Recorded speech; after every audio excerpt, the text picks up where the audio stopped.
Hey everyone, we are going to start in about a minute. We are just waiting for everyone to join and then we'll start.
Okay.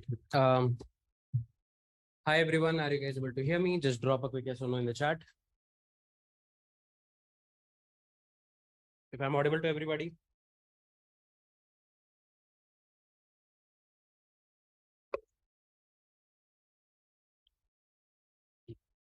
Okay. How's everyone? How's everyone doing?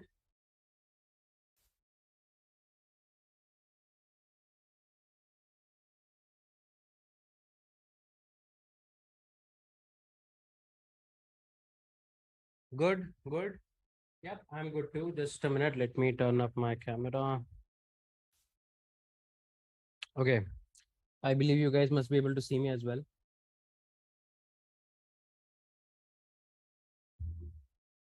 Okay, cool. So, where were we in the last class, guys? Where did we left in the last class? Let me just quickly check. Okay, we talked about the high level design, and then we started talking about ORM and everything. And then JPA we just barely saw, but today we have to like have a slightly more deeper discussion. Okay, so Shubham is asking, sir, hello Bhaiya, I was watching your previous recording as we did setup using Gradle. How is Maven different? Is it a different roadmap for learning with Maven? Shubham, have you worked with have you worked with C++ anytime? Anyhow? Any chance? Yes.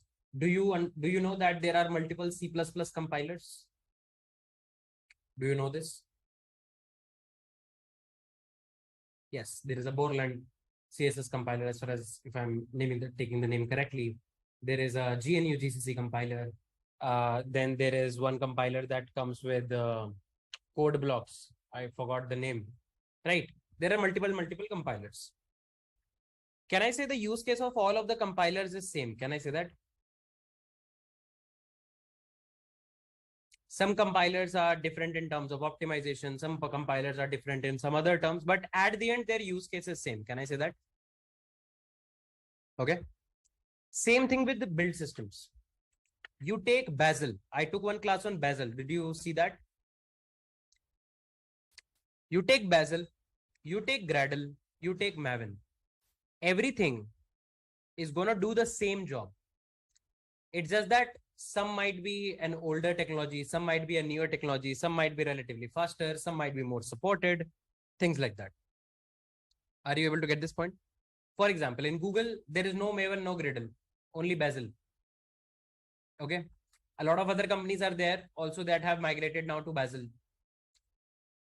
If you compare things with Maven, Maven is a relatively older build system. Okay. Probably Ria will take up a class maybe or something in which she will set up a project using Maven. The things that you're doing with Gradle, all of those things you can do with Maven. Interesting thing about Gradle is that Gradle is backward compatible as well. So it can do a lot of things supported by Maven as well. Maven has got a good support because Maven is quite old.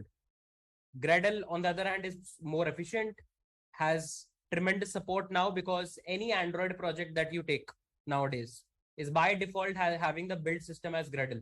And you know, like Android is a very big part of the overall coding ecosystem. Can I say that? Right. Most of the applications on Android is built by the Gradle build system nowadays. So Maven is going to do the same job. You do not need anything like you do not, guys, everybody in this boot camp, everybody in this cohort, keep one thing in mind. You do not have to bang your head into learning Maven, into learning Gradle, into learning Bazel. I taught all of those things which are relevant with respect to a software engineer. You don't need to be a applied scientist on Maven.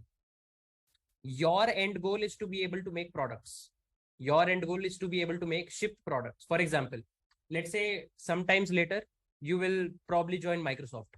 In Microsoft, you have neither Bazel nor Gradle nor Maven. Because here we have majority projects as C# projects. C# projects do not need to use all of these. Okay. C# has a framework called as .NET. Just like we have Spring, and Spring has so many packages, guys. You know, right? Spring has so many packages, Spring Boot, Spring Data, JPA, all of this. Similar to that, .NET is there, and .NET has a lot of things inside its ecosystem. Now, .NET in itself manages everything regarding the building of the whole project, right? There is something called as a .cs proj file that you create that is able to create solutions, and then that is able to actually build the whole system. In Java, package management is also done by Gradle and Bazel and Maven. There for package management in C# you have NuGet package manager and everything. Like I'm telling about this because nowadays I'm learning this. So my point being that you don't need to be a master in build systems, but yes, you need to know it. Like it's like you don't need to be a research scientist on Git, but yeah, knowing internals of Git is good. Similar things we did with Gradle. You can take just one build system and like kind of like have good knowledge about it, but don't worry about learning everything. It's kind of like you have learned Spring, then you want to learn Django also, and you want to learn Rails also, and you keep on doing the same process again and again. Just learn one or two and move ahead. It's kind of like that. Okay, so don't worry, don't need a roadmap or anything. We'll cover a basic of Maven probably in some other project, probably Ria can take up, or maybe I can take up, and no specific issue with that. But my point being, don't worry a lot about build systems. If you know anyone, like in the whole course, you can see now we are not even talking much about the build system. Whenever I have to install a package, I just Google it, get the line that I have to paste in the build.gradle file, paste it and move ahead. Have you guys noticed this? Since the past 2-3 classes, we are not talking much about the build system and everything. Because now you know how the ecosystem is working. Whenever I'm pressing the play button, what is happening? So a lot of questions are already answered. So we don't need to bang our head again and again. Make sense, guys? Same thing with Spring annotations also. We are dealing with every annotation. We are looking at details of every annotation. But you don't need to be stuck that, okay, if there are 1 lakh annotations, do you need to know all of them? No, you don't. Okay, it's kind of like that. Okay, coming back. So, let me share my screen. Are you guys able to see my desktop? सबको दिख रहा है? Okay. So in the last class, we discussed about what is Hibernate, what is Spring Data, JPA, all of that. Remember, guys? And then I showed you kind of like a quick glimpse. On what Spring Data JPA is capable of. Can I say that? I gave you like a very quick glimpse, nothing too much detailed, but a quick glimpse on what Spring Data JPA is capable of. Can I say that? Anybody tried using all of that themselves? Of course, we are going to talk about it, but anybody tried doing that themselves or understanding what is actually going on? Anybody tried that at home?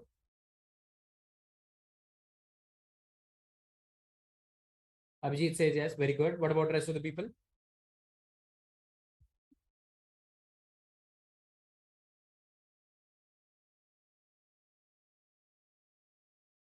Rest of the people, nobody tried?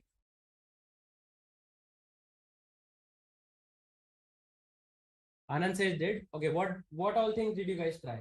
What all things did you guys try?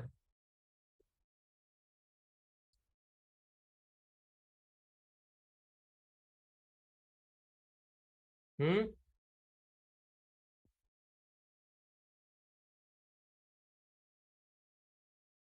What all things you guys tried?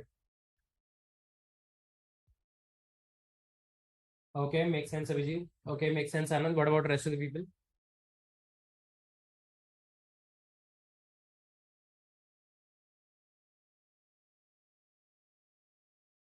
No worries, Anand. We'll answer the question. I just want to know how much effort people are actually making. Okay, cool. So don't worry. We are going to talk about Spring Data JPA now. Now you guys know what is Spring Data JPA. Now all you have to learn is how to use it.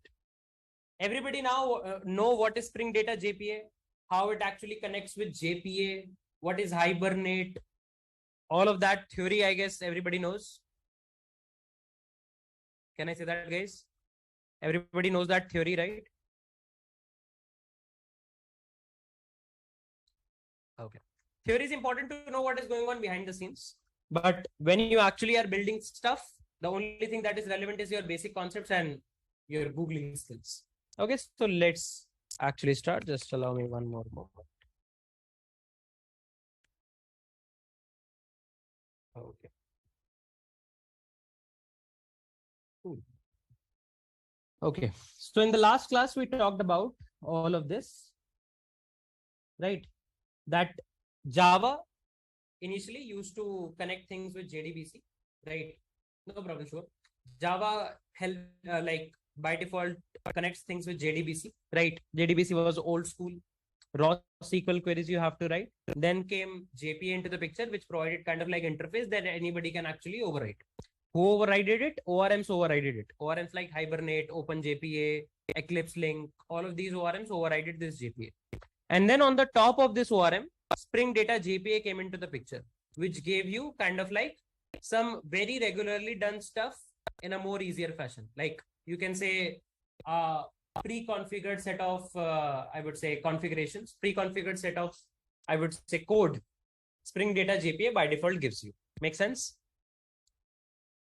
Is this point making sense, guys? Yes or no, everybody? Okay. Now today, what we are going to do is we are going to we'll try to actually see how exactly things can actually work out with Spring Data JPA. We'll see a dedicated setup step by step with a brand new, let's say Spring project. If you're having a brand new Spring project, how can you actually integrate Spring Data JPA all together, so on and so forth. Make sense? Shall we start, guys? Okay. So we'll take a basic project. We'll take a basic setup in order to like understand the initial set of concepts, because like, and then all of those concepts we are going to apply in our Uber application as well. Okay, I hope that point is good for everybody. So let's start. Let's open IntelliJ. Okay, cool.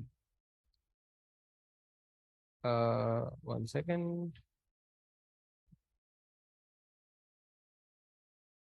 Just a minute, guys.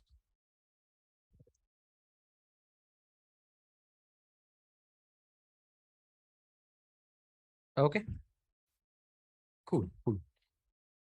So let's see.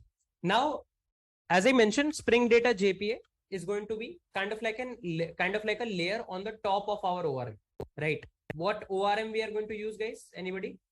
What ORM we are going to use? We are going to use Spring Data JPA. Sorry, we are going to use Hibernate. ORM that we are going to use is going to be Hibernate. Okay, cool. Let's start. So now what we are intending to do, we are intending to do one simple task. That is, how can we actually integrate Spring Data JPA? Now, one thing that I always recommend, doesn't matter what kind of coding implementation you are actually going to do.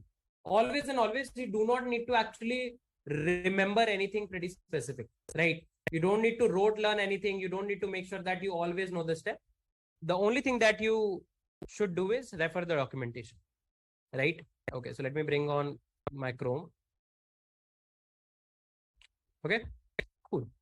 Now, in order to integrate Spring Data JPA, what you can actually do is you can check for, let's say, integrating Spring Data JPA with whatever build system you are having. Okay, you'll probably find tons and tons of articles. Okay, you can see getting started with Spring Data JPA and everything. Okay, you can see some spring.io articles you will find, maybe some other third-party articles you will find, some Medium articles you can find, so on and so forth, which will give you good idea around what to do in order to set up Spring Data JPA, right? It's a pretty standard stuff. You don't need to be like worrying a lot about it. Okay, cool. So we'll do the same thing. I'll just expand it. First of all, what we're going to do is we're going to, let's say, create a new project. This project I'm going to call as, and you can see I'm using the Spring initializer directly inside my IntelliJ. You can go to start.spring.io and get your initializer working from there. Absolutely no issues at all. Okay, cool. Now, what we are intended to do is we are going to create a brand new project, and let's call it as, let's say, something like product service. Okay, I'll just make a demo service for now, right? This is going to be independent of our major project altogether. Cool. Now, we are going to actually have a certain set of basic packages coming up here. By default, Java 17, I'm going to take this Oracle SDK will take, Gradle with Groovy will take, Java will take, and things should be more or less good. Okay. And yeah, let's go next. Okay. Now we have to install a bunch of Spring Boot dependencies, right? So some initial set of dependencies that are regular, we will add. For example, Spring Boot DevTools, right? And we'll go to web, right? And you can say we'll add Spring Web. Okay. These are some basic initial set of, you can say, Spring Boot packages that we need. Now for this exercise, we are going to have some more packages coming up into the picture. The first package that is going to come up into the picture that is new is going to be Lombok. Now, what is Lombok? Lombok actually gives us some initial set of, I would say, annotations. These annotations are helpful in actually maybe adding getters and setters of the class, okay? Or maybe adding builders for the class, constructors for the class, so on and so forth. So what we are doing is we are adding a package Lombok.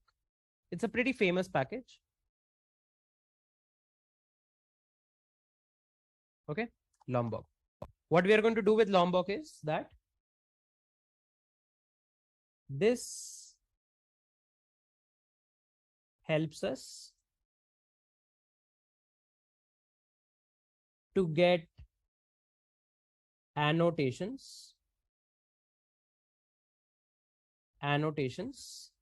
like @getter, @setter, and so on, right? Which are helpful for preparing classes. Just think about it. If your classes have got private data members, in that case, you need getters and setters. If your classes has got private data members, then you need getters and setters, right? In order to access them, you need some constructors here and there. So if let's say your class is having 20 data members, then writing 20 getters, 20 setters is too much of a task. That's where Lombok comes into the picture. We will just directly use this annotation @getter on the top of our class, and it will automatically generate behind the scenes all the possible getters. Okay. So it's a pretty simple and pretty cool tool that we can actually use. Okay, cool. Apart from that, we are going to use Spring configuration processor. This is again a default one that we need in order to make sure that all of our configuration files are actually set up, right? Spring configuration processor, you can see, it is going to actually help us to handle configuration related data. And here we have to handle a bunch of configuration related data. What configuration? The configuration of the database maybe, and so on. Okay. This is something that we need. Apart from this, there are a few more things that we need. If you go below, can you see there is a drop down for SQL? If you go with the drop down for SQL, now some interesting set of packages are going to come up. The first package that we need is Spring Data JPA. Okay, Spring Data JPA is the same package that is going to be our layer on the top of Hibernate, right? By default, it is going to use Hibernate, and we'll be able to write a bunch of queries all together. Okay. There are a few more important packages like Flyway migration and everything, but I'll talk about them later. Okay. For now, we will need one more thing, which is MySQL driver. Now, what is this driver? If you have ever installed Windows machine or like some Windows operating system on your normal laptops, you must have heard about the word driver. Now, what is a driver? For example, let's say your hardware has a speaker and Windows operating system, which is a software, can play songs. But how to play song on your speaker? Windows doesn't know about that. Why? Because there can be n number of speakers, right? N number of laptops, n types of speakers, so on and so forth. So how does Windows know that on your speakers how to play sound? That's where your drivers come into the picture. Drivers are intermediary piece of software. That's why you add audio drivers, display drivers, mouse drivers. What are these drivers? These drivers kind of like put an interface in between, or you can say it's a code logic in between your Windows machine and your laptop hardware, so that Windows can interact with the driver, and now it will be the responsibility of the driver to actually communicate with the actual hardware, right? Same thing here. Now, ORMs can be present in different languages. Spring, like Java has its own set of ORMs, or Java has its own mechanism to actually connect to database. Node has its own mechanism to connect to database. Then your, let's say Python has its own mechanism to connect to database. But there can be many databases. Python can connect to MySQL also, MariaDB also, Oracle SQL also, right? Python will know about how many of such things. There are too many of them, right? So what will come into the picture? A driver layer will come into the picture. This driver will be responsible for connecting your ORM with your database. Your database is going to communicate to the driver, and driver will communicate to the database, right? So that's how drivers work. The concept of drivers. Okay. So for example, let's say this is your hardware. Your hardware can be your speakers. Okay. Then there is your operating system, OS. Now, OS is a general software. There can be so many different type of speakers. The OS cannot be configured in a way that every possible speaker in the world we are configuring for our OS. So what do we have is, we have a layer of drivers in between. We have a layer of drivers in between. For example, for audio drivers, you must have heard about Realtek audio driver, right? If you want to have display drivers, then Intel HD display drivers, something like that. Okay, those are drivers. So now what OS is going to do? OS is going to communicate to the driver, and driver is going to communicate to the hardware, right? Same thing for our case. Our ORM Hibernate, or let's say the layer that we are going to deal with is Spring Data JPA, right? Spring Data JPA. It can be connecting to different databases, right? It might be connecting to different databases. Just a second. Okay. So there can be different databases. For example, there can be MySQL, there can be MariaDB, there can be MS SQL, Microsoft SQL Server, so on and so forth. Now, how does Spring Data JPA knows configuration for all of them, right? So what Spring Data JPA will do is, Spring Data JPA is going to communicate to an intermediary layer called as driver. Now, whatever database you want to connect to, if you want to connect to MySQL, you will download the driver of MySQL. If you want to connect to MariaDB, you will download the driver of MariaDB. And these drivers are having an interface written in a way such that Spring Data JPA doesn't have to care about the internal database that you want to connect. It will just connect to the driver, and driver then will be responsible for connecting to the corresponding database. So if you are using MySQL, you will be using a MySQL driver. If you're using a MariaDB, you're going to use MariaDB driver. If you're using my MS SQL, you're going to use MS SQL driver, so on and so forth. So you can say it's kind of like an intermediary layer that is standing in between your Spring Data JPA and your actual database. Is it like controller? You can say controller is also kind of like an intermediary layer. I won't say it exactly as controller because, again, apple is also a fruit, mango is also a fruit. Doesn't mean both are same. They have similar purpose. They are sweet. They are intended to give you natural sugar intake by default, right? But they are not exactly same, right? Every mango is not apple and every apple is not mango. It's kind of like that, Ritik. Make sense?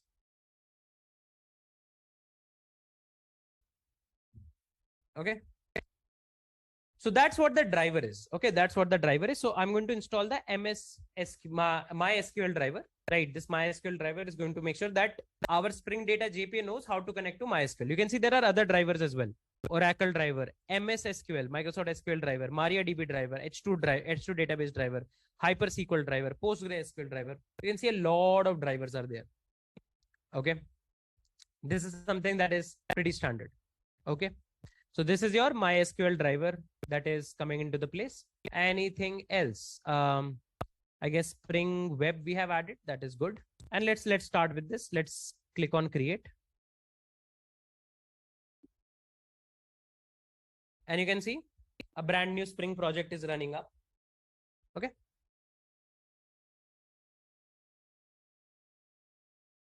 RoboPojo, Rajat, is not a Spring, I would say, package. It's the IDE plugin.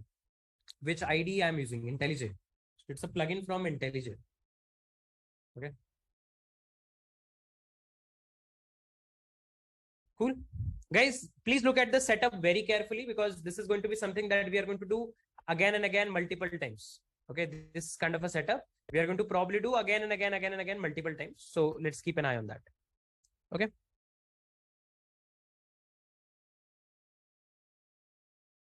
And the project is probably up. Okay, cool. So you can see the project is now up. If you go to the main class, okay, you can see the project is up. Now, an interesting thing is going to happen. If I'm going to run the project, you can see I have not written any code. I didn't write any code. I just set up the project with basic packages installed. And if you go to build.gradle, you will see all of those packages being mentioned here. Now, interestingly, if you will run this project, probably this is not going to run. Why? Let's see. If I first of all run this project, you can see I click the play button. It's going to build the prod service. Let's see.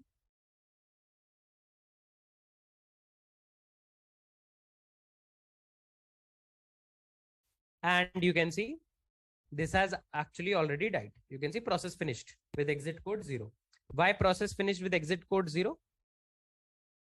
You can see here you have an error 4029. And if you will read, okay, this is the description of the error. That this has failed to configure a data source URL attribute is not specified. Okay. What is happening? So you mentioned that your, I would say, project is going to use a database connectivity configuration. You are going to use Spring Data JPA that's related to data connectivity, which database you are going to connect to MySQL.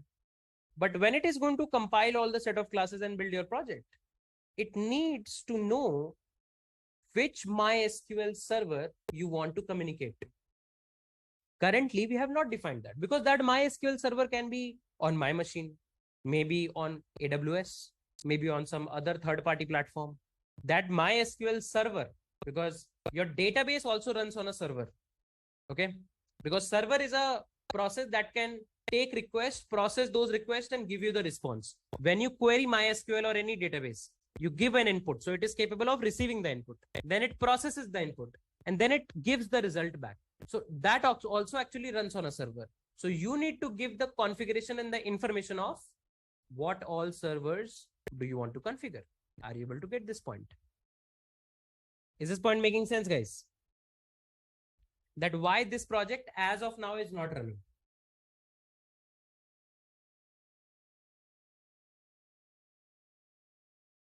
Okay. And I would like to do one thing,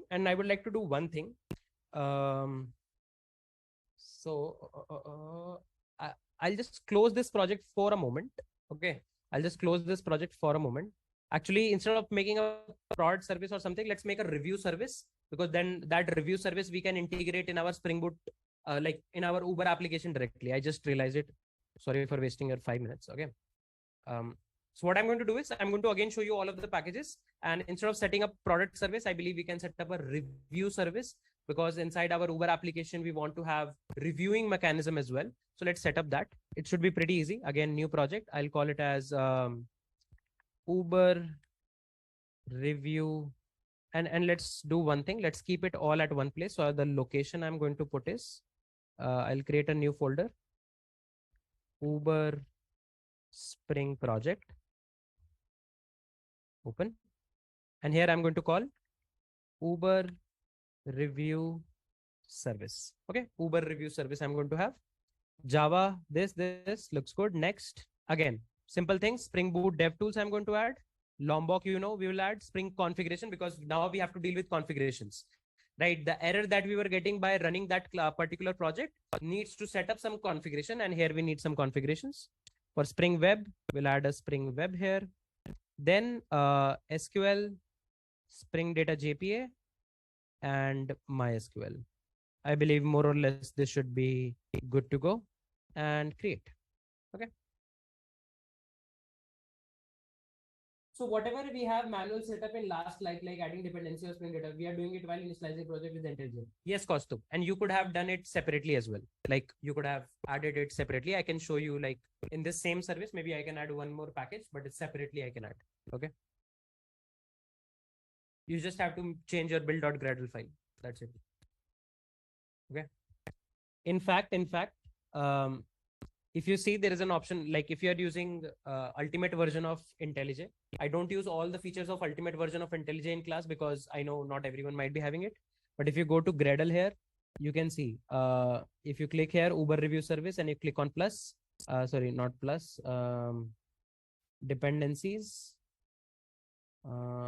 There is some mechanism with which you can actually add dependencies directly from here also. Gradle settings and everything.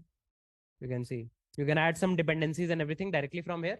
But again, that's a part of, I guess, premium version or ultimate IntelliJ version. So that's why I don't use them. But don't worry, I'll separately add some projects later. Okay, cool.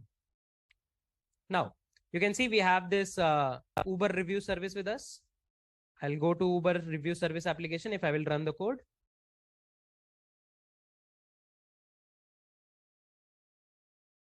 let's wait for it to build. You can see build is probably here. Yep.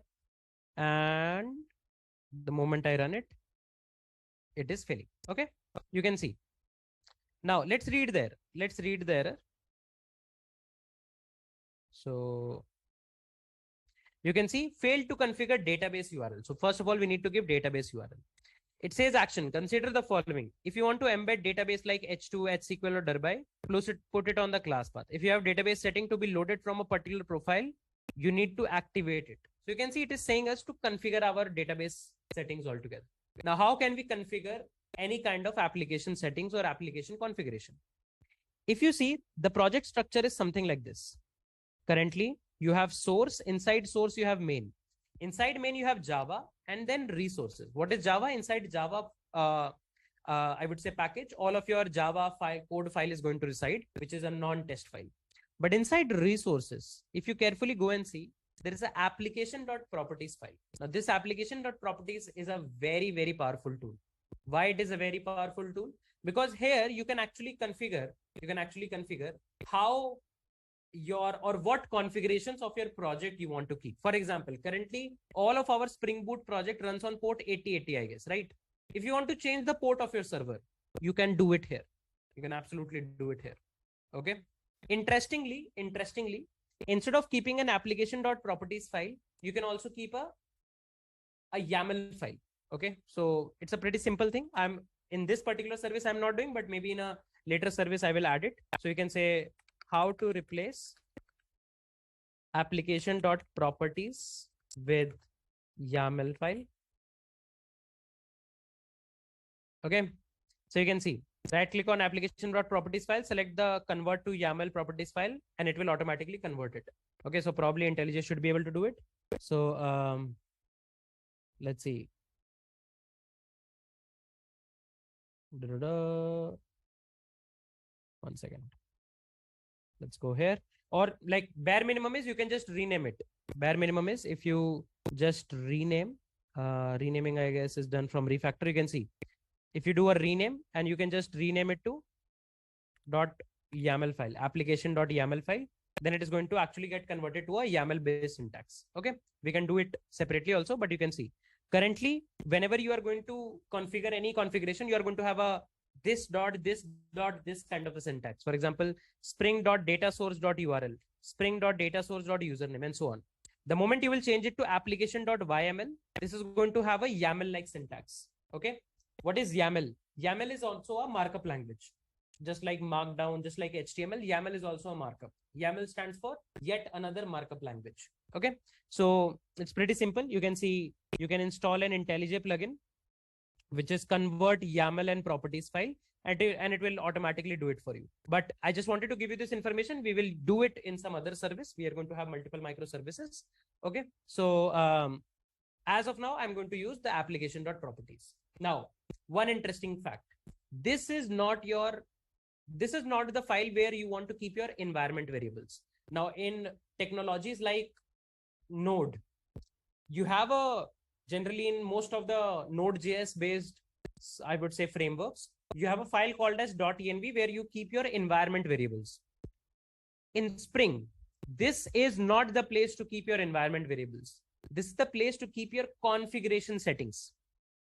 Okay, which is something that you don't want to program. Okay, then that you don't want to code, and it's just a configuration setting. This is not the place to keep your secret keys, right? Generally in the environment variables, what do? You keep your secret keys and everything, right? So we still keep the secret keys and everything in the environment variables and fetch it in the application.properties, but do not keep your environment variables here directly. In case you do not know what is an environment variable, so sometimes, like, you know the concept of variables in programming, right? In a normal Java file, you have variables which can store some data. Now, how about inside a whole project, you want to have some variables that can store some values. You can put some variables in some global scope or something, right? But what if you don't want the variables to be exposed, but you want them to be used throughout the project? Why do you not want them to be exposed? Because maybe there are secret values like your passwords or like your secret keys. You don't want them to be exposed in your project everywhere, right? Due to security reasons. You don't want every developer to use your own secret key. You want them to use their own secret key. That you don't want to share your own password and settings and everything. In that case, you will still prepare some variables, but those variables are not going to be directly present in your code, or it's not going to be directly accessible through your code. You're going to store those variables inside your on your operating system level. Okay, so I can actually show you. So if you go to your terminal, this is for Linux. I'm not sure what is the command for Windows. You can check. If you type env, can you see there is a lot of key value pairs coming up?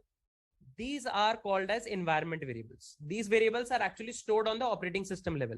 And if any process has to get, or let's say any piece of code has to get the access to these variables, that piece of code must be running as a process. And then through that process, because a process is an entity inside your operating system, that process can directly access these environment variables. But these variables are not going to be directly stored in your application here. So I'll show you how can you configure these environment variables. We'll discuss more about them, but you can see all of these variables are not going to be coded directly in your application, right? They are going to be present on your operating system level. So if somebody gets access to your code, they will not be able to see the secret keys or password because they don't have access to them. Okay, cool. So here is application.properties. You can see the first property that is mentioned is the application name. You can keep it as it is. And let's start configuration of few application properties. Okay. I'll just close this up. Okay. So the first application property that we want to configure is the URL of the database. Okay. So how do you do that? You say spring dot database dot URL. Now this configuration property spring dot data source dot URL. Okay. This is going to store what is the URL of the database server. Okay. Now, because it's a Java project, whatever server you want to communicate to is going to be communicated through JDBC. So you have to write JDBC colon, and then you put the server URL. Now, what is the default server URL for MySQL? You can get it from your MySQL configurations as well. Like if I go here and probably if I search for MySQL, not here. Okay, let's go to MySQL Workbench. Okay, if you open your MySQL Workbench, generally in your machine on port 3306, MySQL must be running, but I can still show you in case you don't have, in case you still are searching for your MySQL server. For this, MySQL must be installed on your machine directly because we are going to currently have a local setup. Okay, so you can see local instance 3306, right? You can see. And if you want to start a new MySQL connection, you have to tell the host name, username, and password. Here also you have to do the same thing. So here also I'm going to do the same thing. So what is the URL? URL is something like this: MySQL colon // localhost colon 3306. Right. Now what is this MySQL? This is the kind of like the protocol that you are going to connect to a MySQL DB. Localhost means this DB is going to be present on the same machine where this Spring server is running. And on that machine, the port that you want to connect is 3306, right? / Now we have to put a DB name because this is going to connect to a particular database. So we want to give a DB name. So let's say I'll give the DB name as Uber DB local. Okay. Uber DB local. This is going to be the DB name altogether. Okay. Now, when your Spring project will try to connect to this database doesn't exist. This database doesn't exist in my DB. So what do I have to do? I have to create it. So let's go to MySQL console.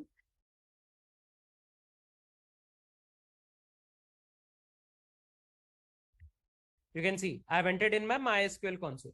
Now here I have to create this database.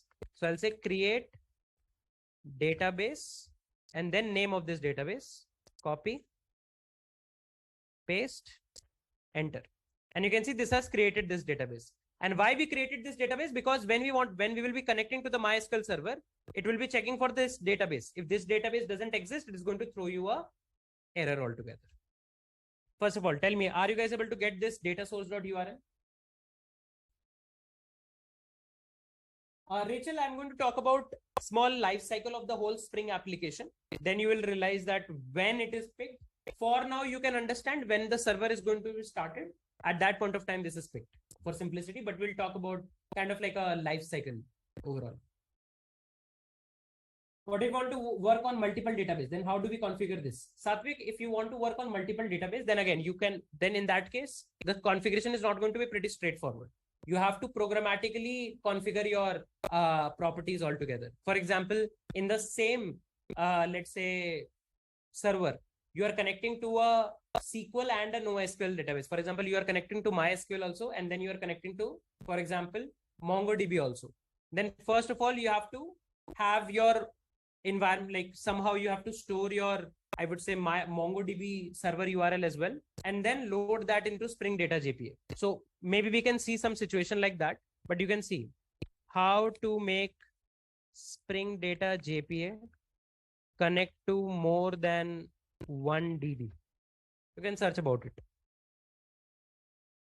You can see pretty straightforward answers you will get. It's a standard set of setup. You can see you have to create a configuration class for first database. You have to create a configuration class for second database and so on, right? You can see. Then you have to do a manual configuration setup yourself. Got it?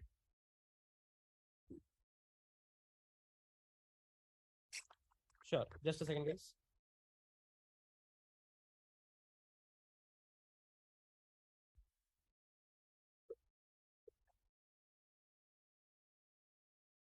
Any more questions? Okay. Cool.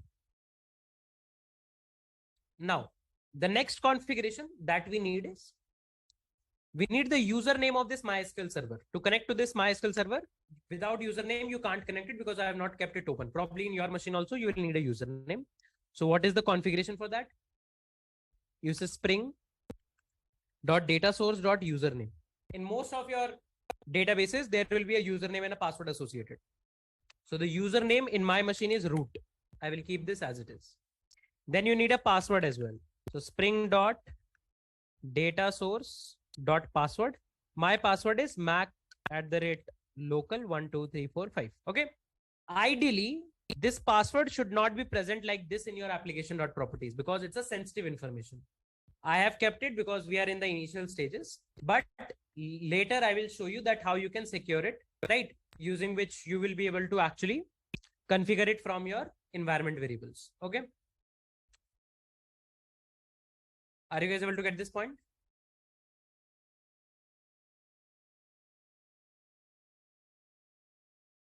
Okay, cool. Now we have the username, we have the password, we have the DB URL. Okay. Now we have to define one more property, spring.jpa.showSQL. What is spring.jpa.showSQL? This is a configuration. What this configuration will do is whenever any SQL query, because you are going to interact with Spring Data JPA in the form of an object-oriented code, but internally somehow it is going to execute queries because MySQL or any database understand its query language. So if you want to make sure that whatever queries are being executed, you get it logged in your console also, you keep this property as true. Otherwise, you can keep it false. For example, in production, maybe you can keep it false in case you don't want the logs to come up too much. Or for debugging purpose, if you want to keep it, you can keep it true. Again, your choice, your business choice. Okay, that is something that you can do. Now, one more interesting piece of, I would say, configuration that we have to set up is going to be spring.jpa.hibernate.ddl auto. Now, what is this DDL auto? What is DDL? In any database, there are 2-3 type of query languages that exist. Data definition language, data manipulation language, data query language, so on and so forth. What is DDL? DDL is data definition language. It is the set of syntax that helps you to define how the data is going to look like. For example, creating a table is a DDL command in MySQL. Okay. Whereas inserting a data is a DML command because that's a data manipulation. You are able to manipulate data. But when you're defining the data, data definition language, that's when you are creating your tables or you're dropping your tables, right? So that's your DDL. So what Hibernate says that? Hibernate says that, hey, I can manage the definition and the creation of the tables. You tell me how should I manage it? I have multiple modes to manage it. For example, one mode is create a drop. What is this create drop mode? This is going to create, the moment you are going to run the server, it is going to create the whole set of tables which you have configured. And the moment you turn off the server, it is going to delete all of them. It's good for maybe testing purpose or development purpose. If you do none, then it is not going to do anything with the data definition. That means you will be responsible of creating your tables yourself. You will be able to interact with those tables with your Java classes, but no automatic table creation will work. You have to manually go to your MySQL server and create the tables. If you select create, then whenever you will run the server, it is going to destroy all the previous data and create the schema if it is not present. If you select update, then it is going to update the schema if there has been any changes. For example, let's say you had a to-do class where you had a ID property, and let's say you have a to-do text property. You run the server, it got created. You stop the server, you run it again, and no change has been there. So no change in the database table will also come up. But let's say you close the server and you add one more property is completed. Now, when you turn up the server, you have made some changes to the schema. Those changes will be actually applied. Okay. And at last is validate. Validate is going to just validate the schema that whatever Java classes you are writing, is it adhering or not with the corresponding relational tables, but it will not make any changes to the database. So these are 5 modes, and Hibernate says that you can select any one of these. I can work with all 5 based on your use case. If you want to create your tables and everything yourself, please go ahead and select none. If you are doing just some testing purpose, select create drop. If you want me to manage everything, select update. If you want me to just manage creation, just select create, so on and so forth.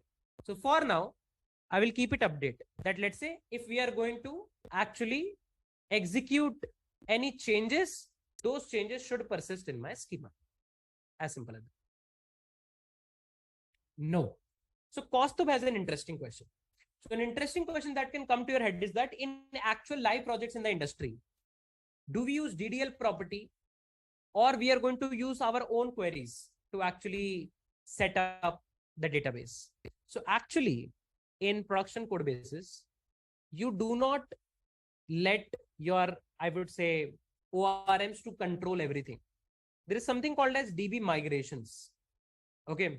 It's kind of like, just think about it. Let's say you are building a project and you build a lot of features. You build, let's say, 10 features. So what do? You manage it using version control. You put 10 commits. The moment you realize that, okay, the last 2 features are buggy and you want to revert back to the 8th stage, what you can do? You can just do a git checkout to that particular commit, right? And everything should be good. Same thing can happen with databases also. Just like project development is an incremental scenario, database setup is also an incremental scenario. You start with simple database definition, then you improve, then you keep on improving. But maybe sometime later you realize that the last 3 changes are not that great. You want to revert back. So you need kind of like a versioning. Just like you have versioning of your project, you can do versioning of your database. We'll come to that later. But for your initials, this DDL auto is equals to update should be good to go.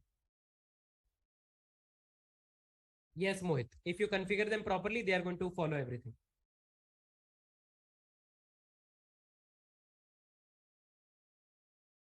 Guys, is this point making sense? Drop a quick yes or no in the chat.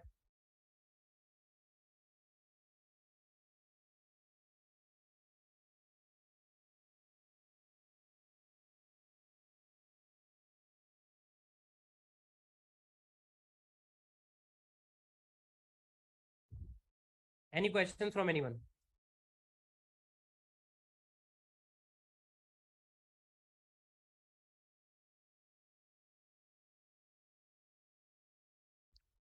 Anyone with any questions?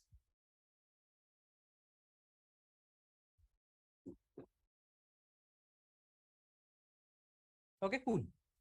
Now we have set up our basic set of properties. Let's try to run the project. If now you run the project, you can see Uber's review app service application. You can see everything is up. Now there is no error coming up. That means we have successfully set up a basic connection between our Spring project and the MySQL driver. How cool is that? Now, interestingly, as I was mentioning, that these application.properties you guys can use in order to change a lot of configuration. For example, you can see the default port is 8080, right? Let's say I want to change this port. I'll stop the server. And there is one configuration that you can set up as server.port is equals to, let's say, 7474. Anything you can keep. You can keep 3000. You can keep 3000. Any available port of your machine. Let's say I will keep 7474. Okay. Now, if you run your project,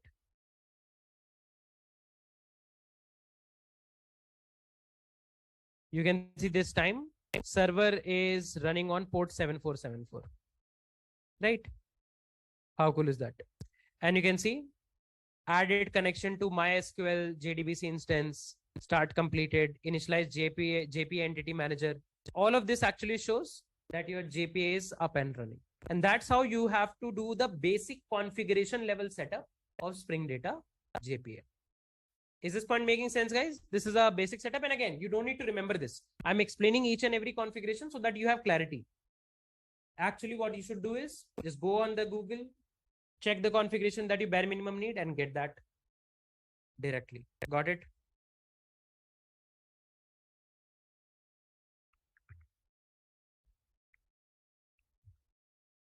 I'll add it to GitHub. Basic Spring Data JPA config done.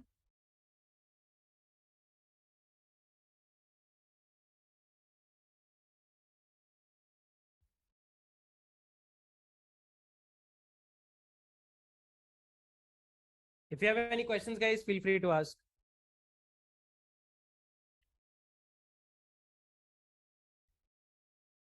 Uber project review service. Okay, because review is a more or less like a CRUD. That's why I'm picking it first. Create repo.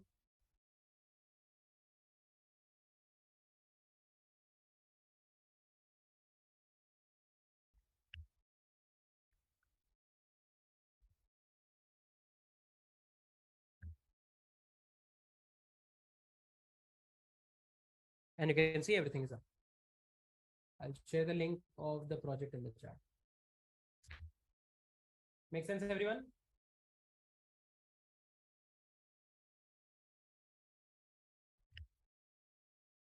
Got it? Pretty simple, pretty straightforward as of now. Nothing very fancy, nothing specific that you guys can't understand or something. Can you repeat line number 9 property?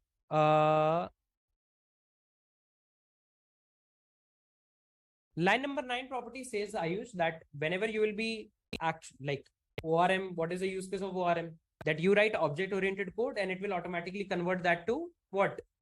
Your SQL code. Can I say that, Ayush? Now, if you want on your logs to see what SQL it is internally executing, maybe for knowledge purpose, for logging purpose, anything, what you can do is you can actually keep this property as true. Now, whenever a query will be executed from your server, it will automatically log that query. Got it?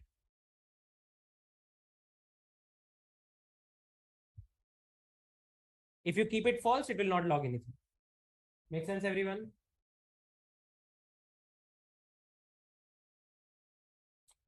Okay, cool. Let's move forward. Supposedly, we want to connect to NoSQL. That would also be fine in the same fashion. It's going to be more or less done in the same fashion. Again, all you have to do is, for example, you want to connect to MongoDB, just come here and see. Connect Spring Data JPA with MongoDB configurations. Press enter. You can see if I find a Medium article, I love it. You can see. You have to set up, this is, you can see it's a YAML setting, but you can do spring.data.mongodb.host.port.database, things like this you can actually do. Okay, if you want to see from Beldung, you can see these are the configuration that you have to do. See? Okay, just mention the host, port, database, admin. For that, of course, you need to, the driver will change to MongoDB driver and everything. But yeah, you still have to do the connection setup. Okay. Dhruv Vadva, does that answer your question?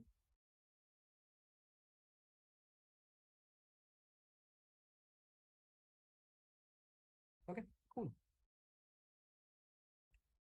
Now, what we are going to do is, we are going to start setting up our first entity or first model. Now, what are models? If you remember in MVC, we talked about the fact that what are models or entities. These are going to be the representation of how the data is going to internally look like. Now, where is the data going to be stored? The data is going to be stored inside the database. Inside your MySQL database, the tables are represented in the form of table. The data is represented in the form of table rows. Now, that's the database layer. But this is your code. This is your Java project. Here you cannot store tables or anything. You have to present a logical view of those tables to your Java project so that we can use those data pointers here and there. For that reason, what do we have is the models layer or entities layer, anything you can keep. So I'll go to the Java folder. I'll come to this Uber review service package. And here I'm going to create a brand new package. I'll say new package. And you can call this package as entities. You can call this package as models, anything. Okay, you can see I've created a models package. Here I'm going to create a brand new Java class, and I will call this class as review. Okay, I'll call this class as review. As simple as that. Okay, you can see that's a public review class. Now, interestingly, by just creating a class and running your code, things are not going to move a lot. You can see. First of all, the server is up. If I go to my database and I do show tables, you can see, sorry, let's select the database first. Use UberDB local. And if I do show tables, you can see there are no tables. That means by just creating the classes, it's not going to do a lot. Just by creating a class, it's not going to do a lot. What we have to do is we have to make sure that Spring knows that this is not just an ordinary class. This is a class that's a logical representation of our data source, right?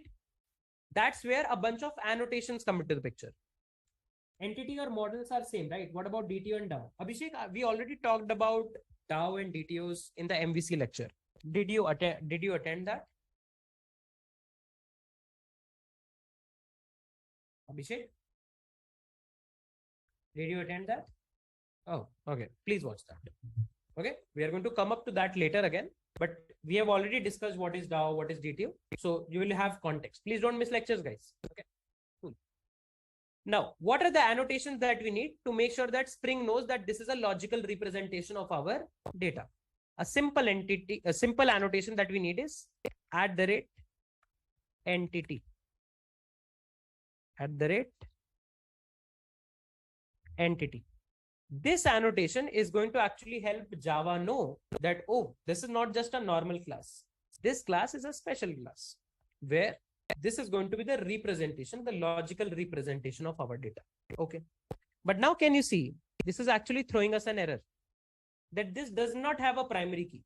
So what Spring Data JPA actually promotes that all of our models should be, or all the tables should have a primary key. Okay. Now, how can you define a primary key? Let's say there are multiple ways to define a primary key. The primary key can be a numeric value. The primary key can be a UUID, universally unique identifier. Different ways to prepare your primary key. For now, let's say I'll keep the primary key as a long ID. But can you see, by mentioning a class member, this doesn't know that this is a primary key. What is the use of this class member? It doesn't know, because you could have said long number, maybe something like this. It doesn't know like this, right? That what is the primary key. So what you can actually do is, if you want a class property to become a column, which is a primary key column, all you have to do is you have to add an annotation called as @ID. The moment you add it, can you see that error is gone? That error is actually gone.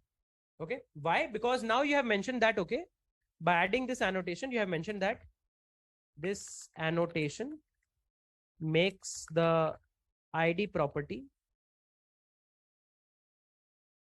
a primary key of our table. Okay. My bad.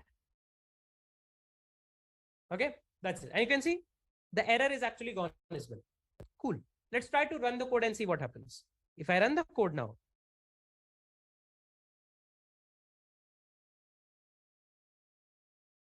can you see the server is up? And there is a Hibernate query that has been executed. Create table review, and it only has one property or one column, ID. I have kept long, that's why it is a big int. I have made it an ID property. ID means it is going to make it a primary key, and primary keys are always not null. So you can see not null being added here, and then primary key mentioned as ID. Now, if I go to my database and I do show tables, can you see there is a review table that has been added? That means we are able to not just connect our Spring code to our databases, but using Java code. That's what the use case of ORMs were. That we write object-oriented code, that we write class-based code, and this class-based code is getting converted to a relational table. How cool is that? I hope this point is making sense to everyone. For Spring Data JPA, we need to write query inside SQL. How do we query, Somnath? I'll show you. Don't worry. Just go step. Let's go step by step. Make sense? Everyone is able to understand what we are doing here? Okay. So let's do one thing. Added first basic model.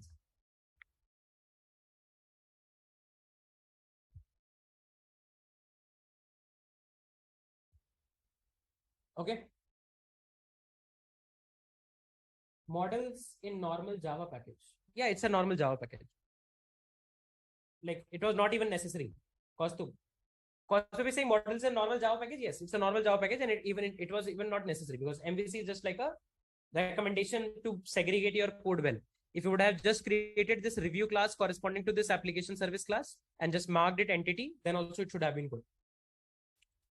If a review table would have been already present, would it still create a new table? You can see we have actually kept the data definition language as update. So it will check, is there any update that is going to be present in the already existing review table, right? If yes, then it will apply, otherwise not. For example, let me do one thing. So let's say drop table review. Okay, so let's do an exercise, guys. So a simple exercise that we can do here is that, let's say we drop our review table. Okay, if I do show tables, you can see there is nothing. Of course, if I will now run the project, is the review table present? No, review table is not present. So what's going to happen is, it's going to create the table for us using this command. It's going to create the table for us using this command. Okay, so if I now do show tables, you can see table is there. But what if I close the server and inside our database, let's say if I do drop table review, inside our database, there was already, let's say, a table created using this command, create table review. Let's say there was already a table review created with this particular command. There is an ID property, which is, let's say, begin, which is not null. And it's a primary key. Primary key is also ID. Okay. Let's say if we had something like this, I guess that's the syntax. If I run it, you can see a brand new table must have been created. Show tables review. Can I say that? If now you run your server and you can see this review table that was created by the server, I deleted that review table and I manually created the table. Now let's say somebody came up and created this class and now tries to run the server. What happens? If you carefully see, everything is all okay because it checked, hey, I wanted to create a table review with the same settings. If you already have it, then it's okay. I will not create it. So Spring Data JPA is pretty smart. So you can do these kind of exercises yourself. Okay. And let's say if you drop this table, and let's say if I restart my server,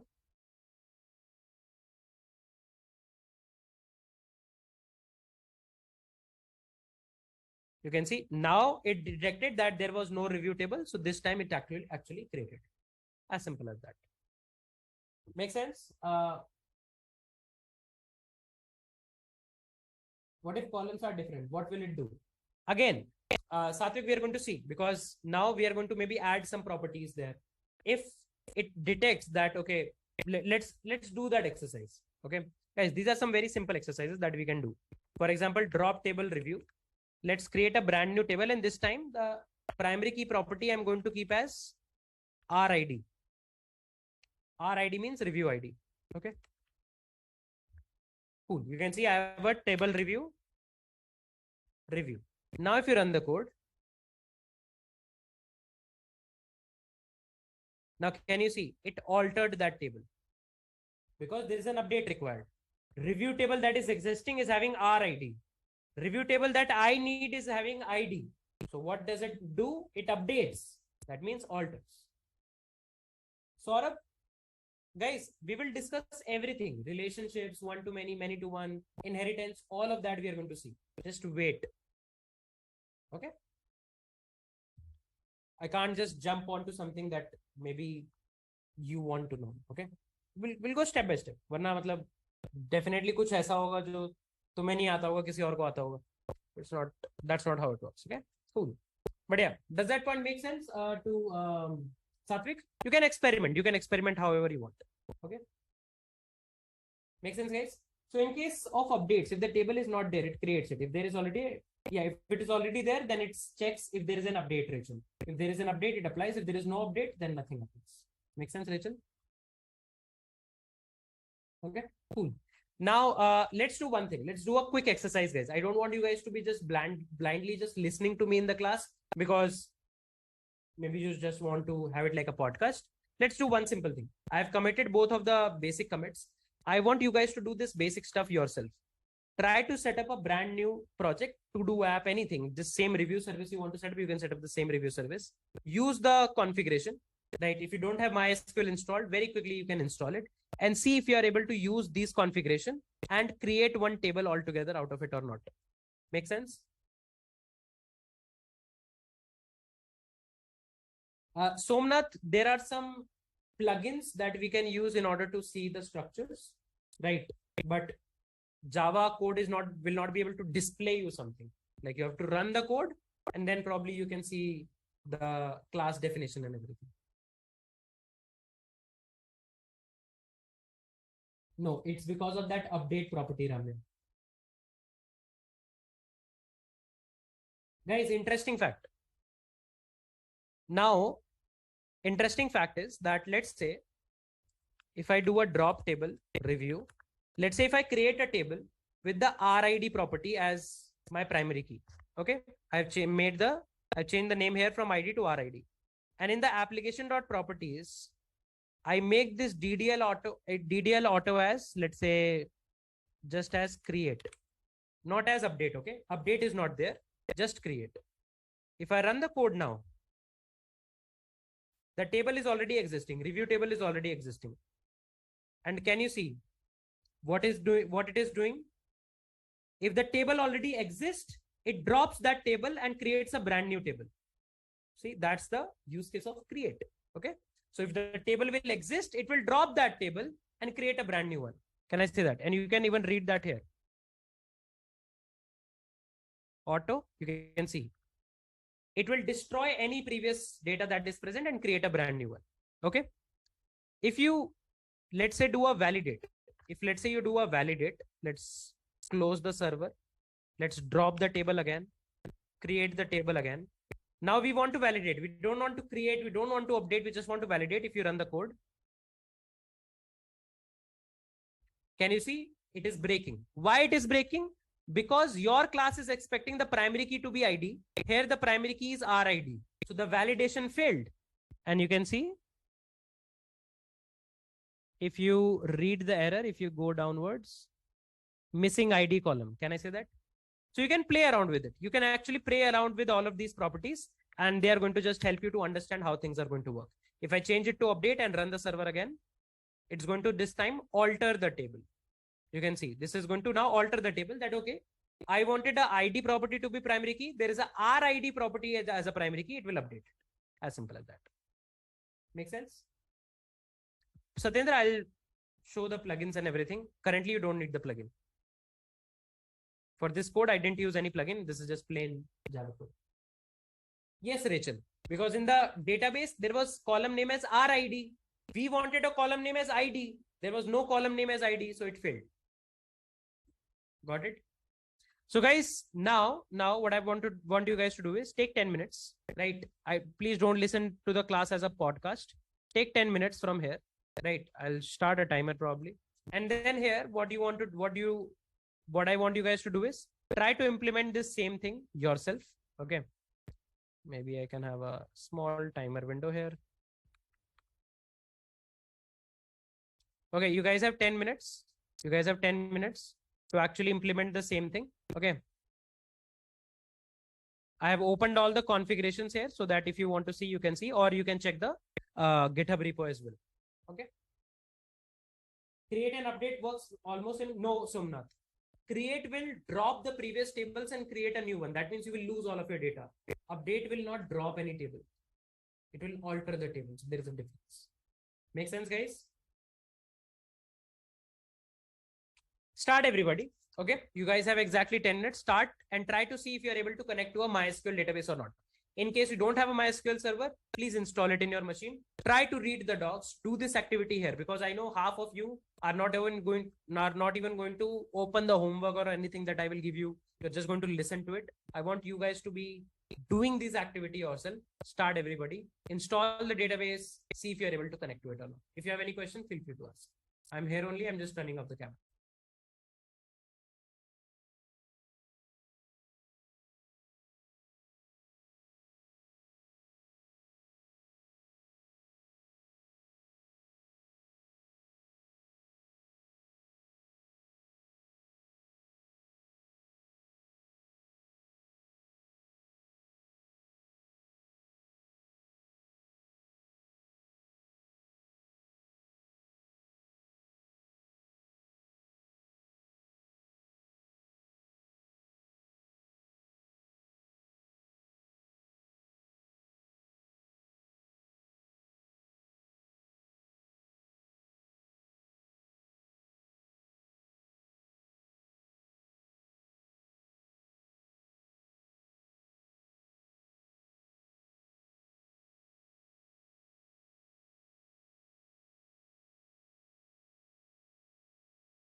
Guys, if you have any questions, feel free to ask.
Shall I do full install of MySQL Workbench or only the server?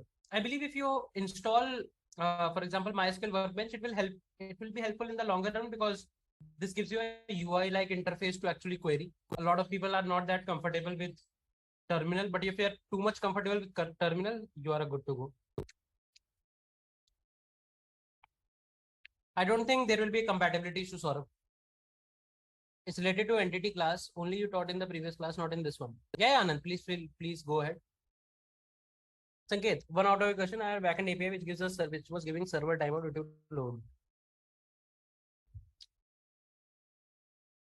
I think I'm confused. Is I still have that load to consume? So show would help me. Dhruv, I believe you need to give more context. What is the API about? What kind of load we are expecting? Why you integrated Kafka? What are the clients looking like? Please give me more context. The rest of the people, please tell me what's the status, guys. I hope you are on the right track. I hope you are able to implement the basic configuration.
So the case is I was getting 1000 requests from a client and my code structure was in such a way that for every request we hit a DB. So 1000 request, 1000 DB call, due to which we were getting server timeout.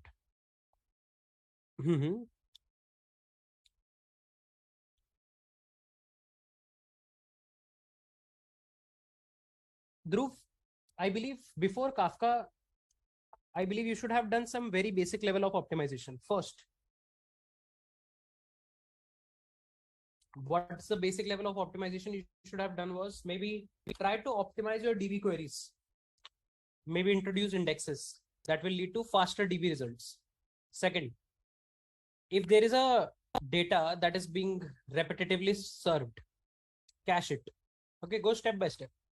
If still things are going out of hand, what you can do is you can convert all of this request response cycle to a asynchronous request response cycle. What you can do is you can keep on collecting the request in a Kafka topic, okay, and write a job processor that can actually read data from that Kafka topic asynchronously. Now your clients are going to are going to wait. They're not going to get the response synchronously. They will get the response asynchronously. But if you want to optimize in a synchronous fashion, that no, I have to optimize in a synchronous fashion. First, add caches, then like maybe add some DB queries. Optimize your DB also. It's not, the optimizations are not just done on the server level. Optimize your DB also. Shard your DB. If your database is getting very bulky, shard it based on some property, right? And then if still that doesn't help, then maybe you can try to migrate to a asynchronous kind of a response structure. How an asynchronous response structure might look like? If you see, let's say something like lead code. In lead code, you submit a problem, or let's say code forces if you have done at any point of time. You submit a problem and then it gets queued. If you go to your submissions tab, it says your solution is queued. And after the solution has been processed, after that, you give it back to the client. To give it back to the client, maybe you can use a socket, you can use server sent responses, you can use gRPC for duplexing, different mechanisms are. Make sense? But I believe just by integrating a queue is not going to help you immediately. You should go step by step. Make sense? Try to optimize your DB as well. Okay. Cool. I believe everybody are done up till here. If not, then you can do it. Let's have a quick break, guys. Let's have a quick break here. Post break, we'll come back and then I'll show you some more interesting details about Spring Data JPA. Okay.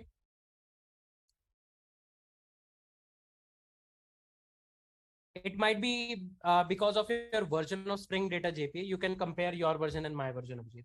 Some things can be here and there due to the version, or your version of MySQL can also be a problem. Okay, Abhijit. So guys, sometimes maybe you might have to add one or two more properties because your MySQL version and MySQL version can be different. Your JPA version and my JPA version can be different. So don't worry, just Google it, add it, you should be a good to go. Make sense, Abhijit?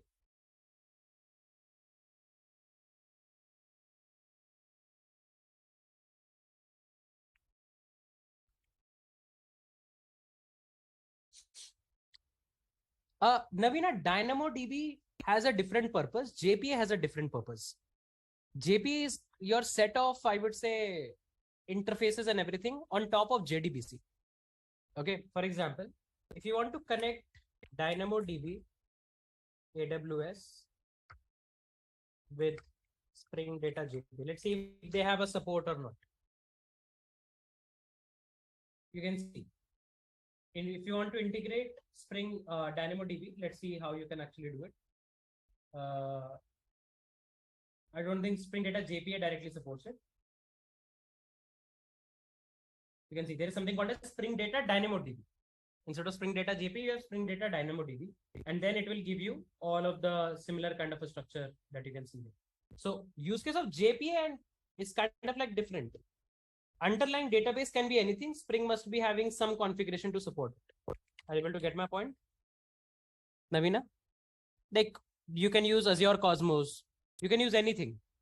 You should be able to connect it from Spring to that particular database. For that, there will be some drivers and everything in place. You just have to read the documentation. Generally, if there is a cloud server that supports a database, they only give you the access to the corresponding repositories.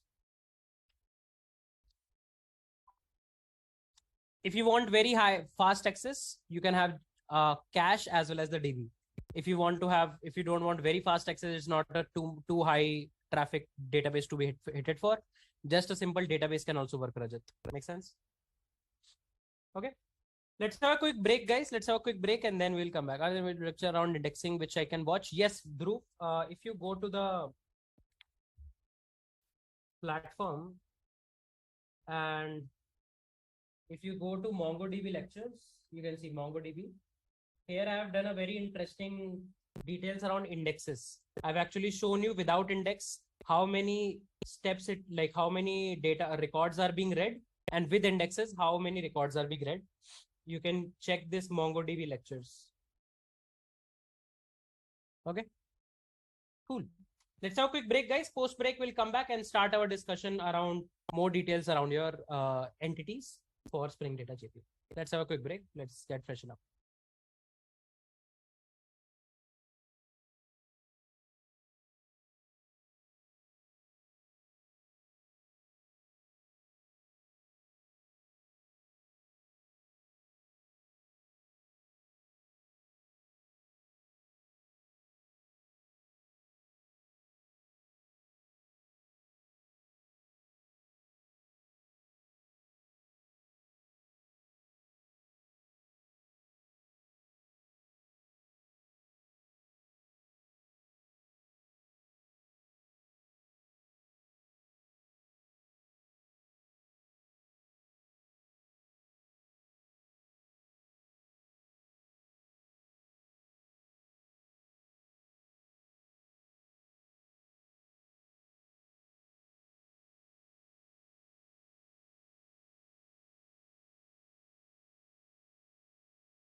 Okay, I hope everyone is back.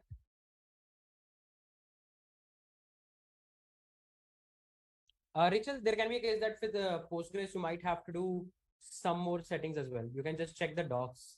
If you're following the docs, then maybe you can send your configuration on Discord. We will probably check there. Okay. Check the docs. Maybe with Postgres, you might have to add a few more configurations. It can be dependent on DB to DB. Make sense? Is everyone back? Okay. Now, interestingly, inside our review table, we have defined this long ID as the ID property as the primary key. Now, when we will be creating an entry inside the review table, then as of now, with this configuration, what will happen is we have to actually tell what will be the primary key, right? And because it's a primary key, it cannot be common between two rows and everything. So generally what happens is in order to create a brand new entry, we generally rely on either database to automatically handle it or maybe some programmatic logic. We can't expect user. Let's say if user wants to create a review. Now, when the user is going to tell you the review, user is not going to be aware about the concept of review ID. They will be probably just aware about the comment of the review. Can I say that? Right? So ID is kind of like our bridge from the object-oriented world to the relational tables or relational world or the database world. For example, when you create a brand new tweet on Twitter or let's say X, whatever you say, you just write the feed that you want to have or tweet that you want to have. You do not give the tweet ID, right? Because as a user, you don't know what's the unique tweet ID. So generally, we rely on some programmatic logic and sometimes directly on the database to automatically handle it. And most of the database are having provisions to actually handle it. So what we can do is we can add an annotation here. We can add an annotation here at the rate generated value. What is this at the rate generated value annotation is going to tell is that it is going to tell our database that, okay, this ID property is not going to be fed by the user. Okay. You have to automatically generate it. Now, in order to generate it also, there can be different strategies. Okay. So there is a property that like this annotation has a property called as strategy where you can define what type of strategy do we want. So you can see there are different strategies. If you want it to be UUID instead of a number, let's say you have a UUID, you can keep the strategy as UUID. If you want it to keep it automatic, so it will automatically decide what to do. If you want to do it auto increment, generally you'll see tables having auto increment, then you can do something like sequence. Okay. So let's press enter. The moment I press enter, and if I run my code,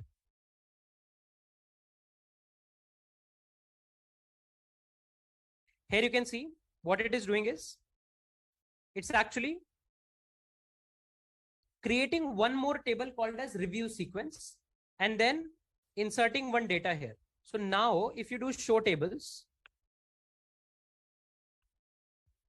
can you see we have a review table and a review sequence table. If you do describe review, then can you see review is a RID with the primary key and ID. Okay, so let's do one thing. I guess the previous experimentation is still here. So let's drop this table 1 minute. So drop table review sequence. Okay, I guess when we were playing with the configurations, we left one table up. Okay. So let's restart the server so that it creates both the tables randomly. Okay. Okay, you can see now it is creating our review table and everything. Okay. So now if you do show tables, you can see there is a review table. If you do describe review, you can see we're still having it as a ID, begin and everything. Okay.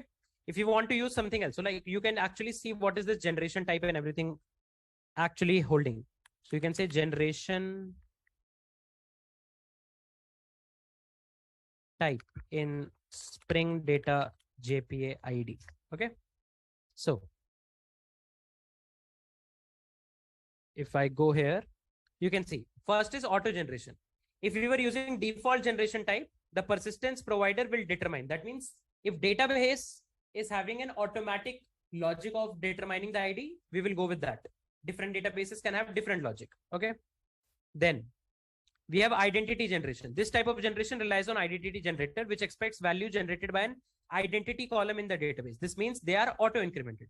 So if you use identity, then it is auto incremented.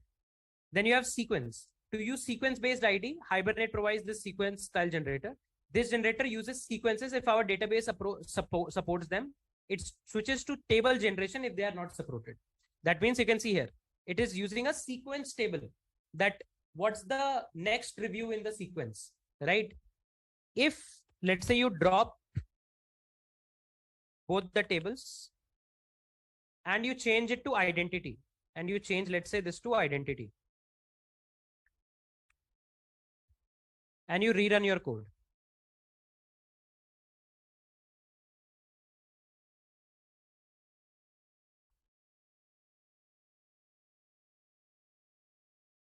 Okay. Now, can you see this time it is creating only one table, which is review. And here it has a auto increment property that has been feeded. So now if you do show tables, now there is no sequence table. There is just review table. And if you do describe review, then you can see this ID is now an auto increment. So now database will automatically increment, right? If you will use the sequence strategy, then it will use a sequence table.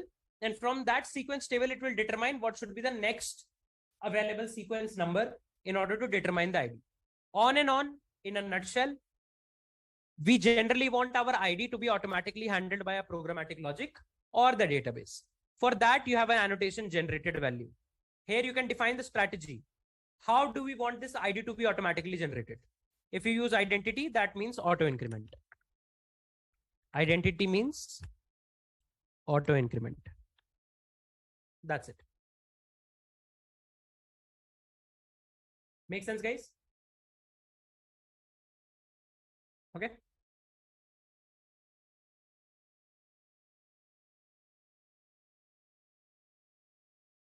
Now what we can actually do is there are some other properties as well that we can actually play with. For example, let's say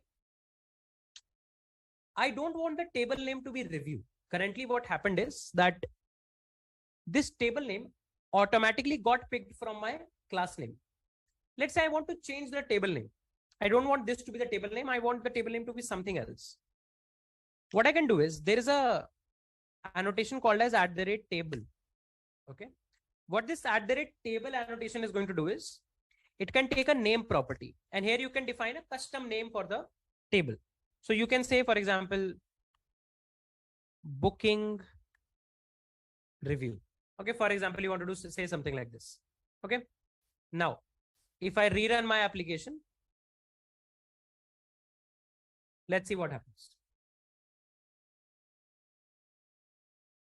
Can you see? It is now creating a booking review table, a brand new table. Okay. So what will happen is if you do show tables, now you have two tables. Ideally, what now we should do is we should drop our review table, drop table review. Okay. And now if you do show tables, you have booking review. If you describe booking review, you can see this is coming up here. Okay. So that's our initial table, right? But I don't want this to be booking review directly, because review can be of, I believe, of three types ideally. A review can be a booking review. A review can be a driver review also. And a review can be of a passenger review as well. Okay. So I just wanted to show you that this is kind of like a review table, right? This is a booking review table. Later, we will also introduce a driver review. Later, we will also introduce something like a, for example, passenger review, something like that. But for now, we can keep this. For now, we can keep this, that we have a booking review table coming up altogether. When we will run the server, which table will be created? Review table or booking server? Somnath, review is already there. Now, what is the class saying? Class is saying that create a table with this particular name if it doesn't exist. So booking review doesn't exist. So it will create that. It will not drop anything already, which is already present, right? It will not drop, which is something already present, because that's a different, now that is going to be treated as a different table. Make sense? It's kind of like inside in your exams, let's say you were writing something on a piece of paper. Now you want to discard that piece of paper. What you can do is you can get a new paper. Now with the older piece of paper, you have a choice. You want to completely destroy it, tear it down, or just you can just fold it down and keep in your pocket. Here it is just keeping it inside its pocket. Okay. Yes, so that's an interesting question. I was already looking for that question. So there can be a question that can come to your head is that there is an entity annotation already present. Why do we need a table annotation separately? Because if you will notice, entity annotation also has a name property. So why do we separately use the table annotation is that table annotation is only going to work on the database layer. Entity annotation, on the other hand, is going to work on the Java logic layer. So in the Java logic, if you want to refer this review table as something else, like booking review, in the Java logic, in the Java piece of code, the code that is JPA going to generate and everything, that's where the name property inside entity is going to come into the picture, right? So table property is only going to manipulate things on the database end. It's not going to impact anything on the Java end. As of now, on the Java end, anywhere you will set up any relationship or anything, you will only use this review class name. But if you want to use any other class name, or let's say if you want to use any other relational name, then that's where entity actually comes into the picture. Can there be tables with different names but having same logical view? Sagarika, let me ask you the same question with respect to normal MySQL. Can there be two tables, review 1 and review 2, with the same logical view in MySQL? Yes, Navina, we can create indexes also. I'll talk about it later. So, Sagarika, in that case, you can do it in normal Spring Boot as well. Okay, so Anand, what I can tell you as of now is like once we write some more complex logic, you will get more idea around it. That during our code implementations, we'll be using in the Java code this review class, right? We'll be creating some relationships and everything here and there. At that point of time, if you want to refer it like review, that's okay. If you want to refer it with something else, that's where your entity name comes into the picture. You can override the entity name. That's a Java layer. Table, on the other hand, is only just going to make sure that your database table name is booking review. This annotation has nothing to do in your Java logic.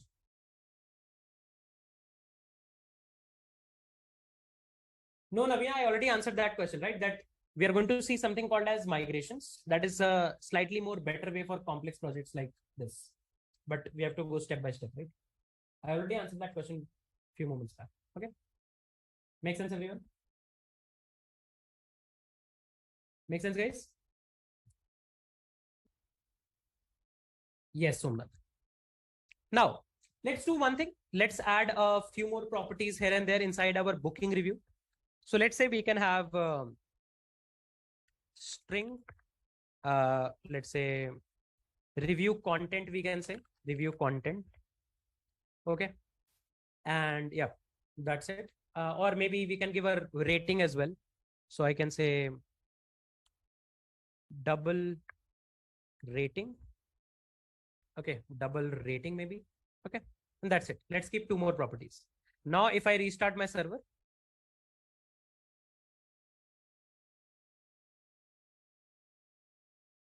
you can see the moment I added two more class properties, what it has done is it has altered my table. It added a column content, it added a column rating. Can I say that? And if you go here, you can see two more columns have been added. Okay. Now, you know, in SQL and everything, you can make the properties not null and everything as well, right?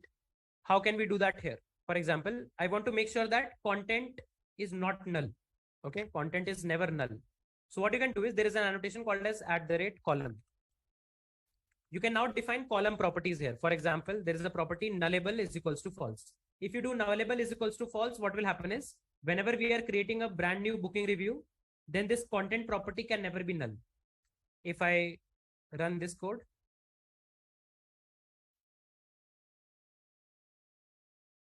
okay, and let's come up here and let's see, describe booking review. Okay, 1 second. Why didn't create this update @nullable is equals to false? 1 second. Let's restart once.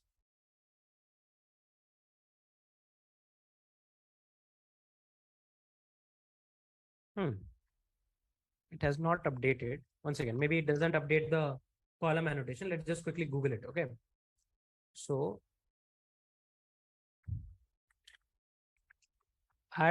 @column annotation in Spring Boot, not updating properties after server restart. Okay.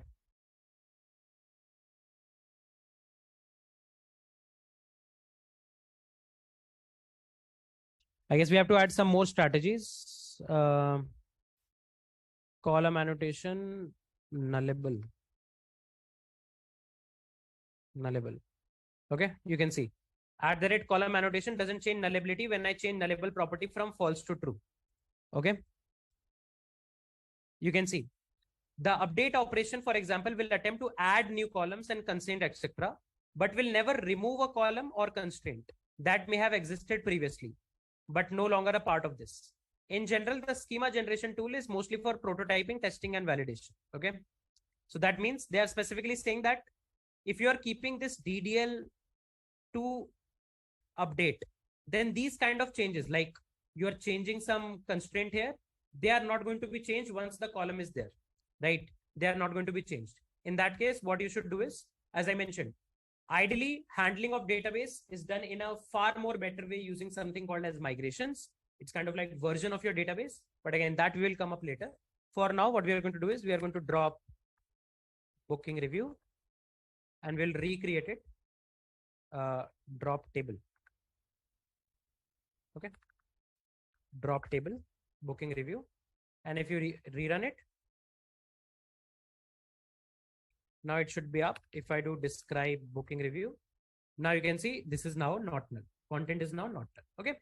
So if you change anything in the nullable property or anything inside the using the column annotation, this is not going to be automatically updated in your database. That's a constraint that you have with Hibernate. Okay.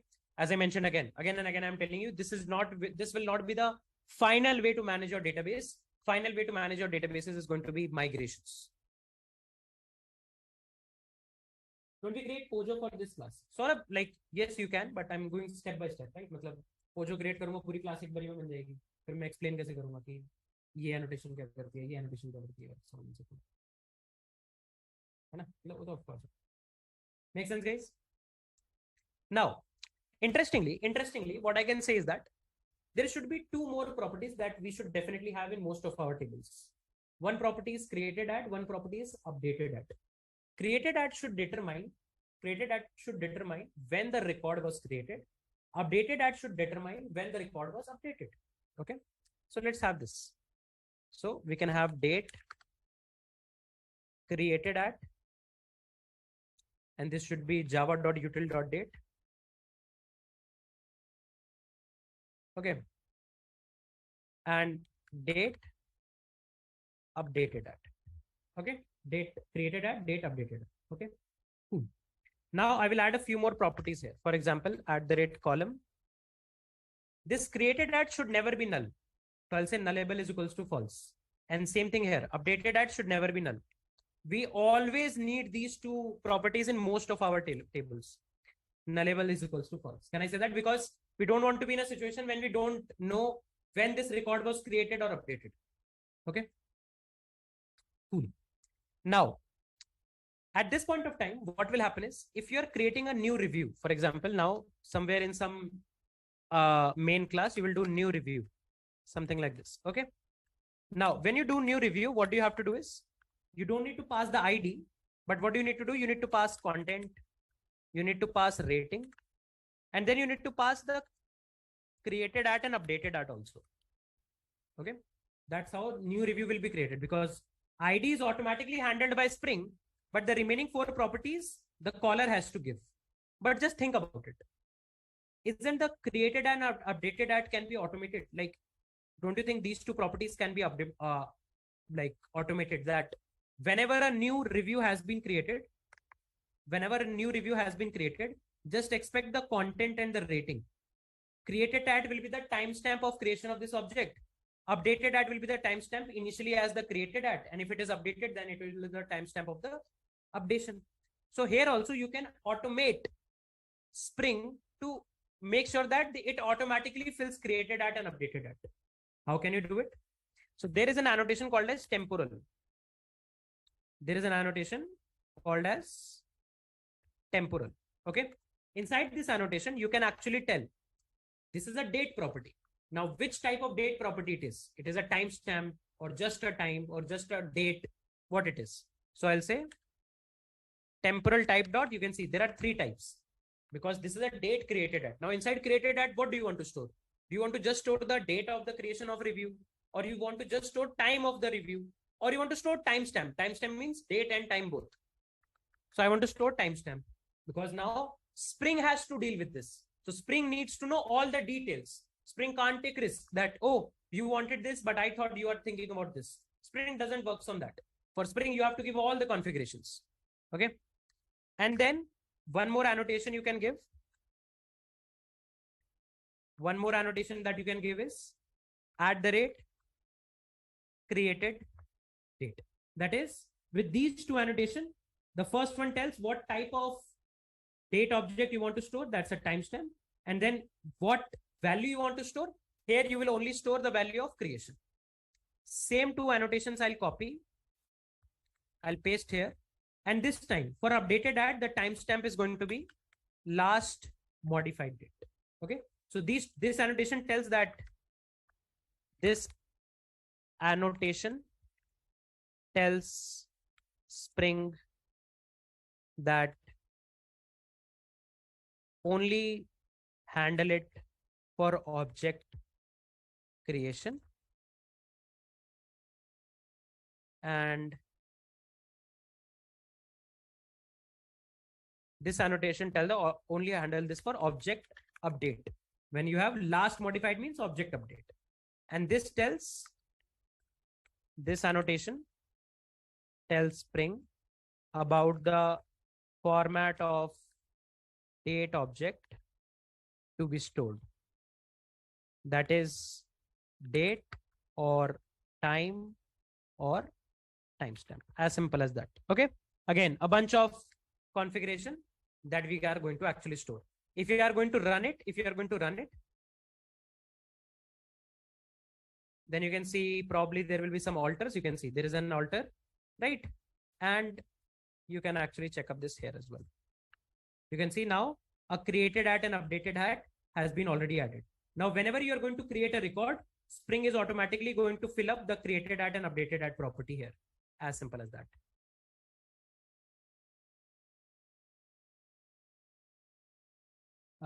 Shashank, when you do new review, that's object created. If you do, let's say some review r dot content is equals to something, and then do r dot save, that's an update. Like we write deterministic code, right, Shashank? There is something called as deterministic state machine, non-deterministic state machine. All the piece of code that you write is deterministic, right? So it can determine, it can judge whether you are creating or where you are updating. Shashank, make sense? Yes, Navina, but so Navina has an interesting thought. Okay. Navina says that you can use now function, date.now function for this. Yes, but with these two annotation, it will automatically handle that, and internally will use the same thing. Navina. Make sense? Make sense, guys?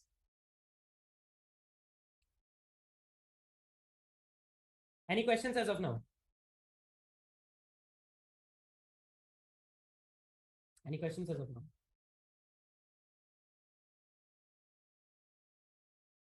Now, do you see some issue with this piece of code? I'll just commit this up. Till that time, you guys tell me, do you see any issue with this piece of code?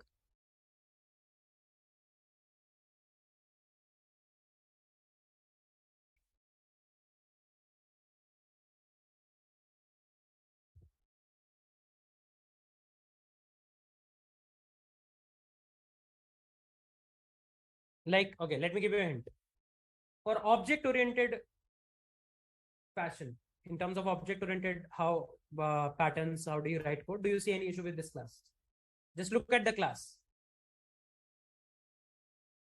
Rajat, will come to that. Navina says constructors are not there. We can use the default constructor. Don't you think we can use the default constructor? Yes. Saurabh says private variables are not there. What do you call this concept of object-oriented programming as? Where you try to have public, private, protected, and everything?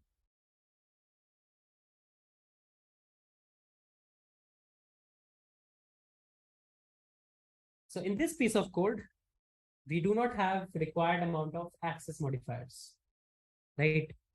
Anybody who is not even related to the review class, any class which is not even related to the review class, will be able to fetch the values of these properties and update them as well, right?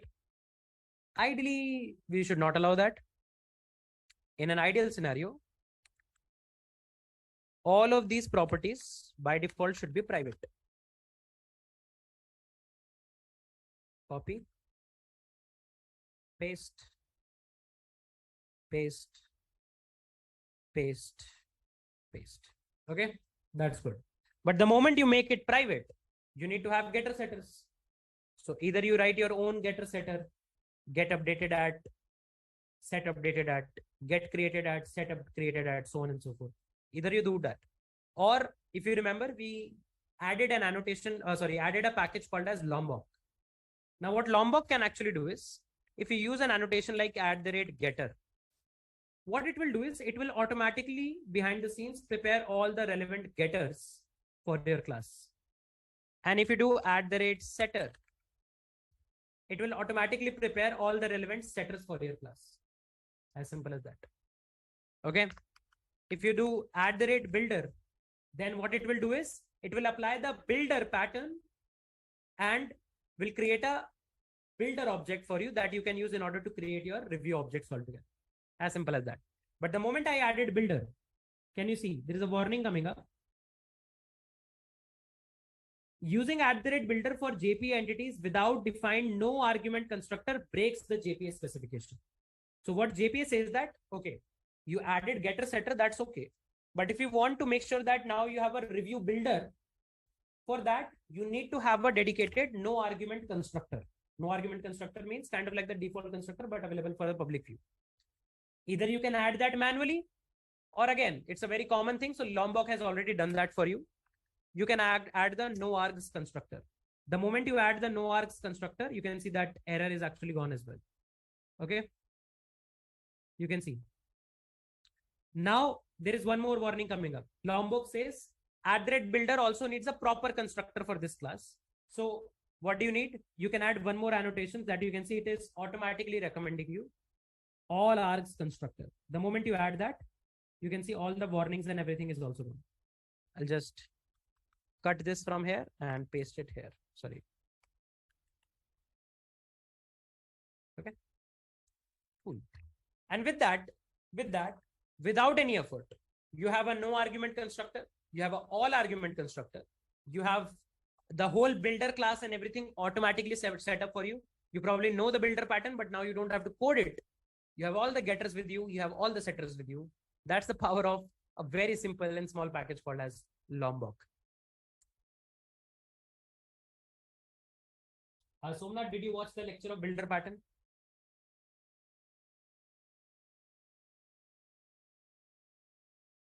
Somnath, did you watch the lecture of builder pattern?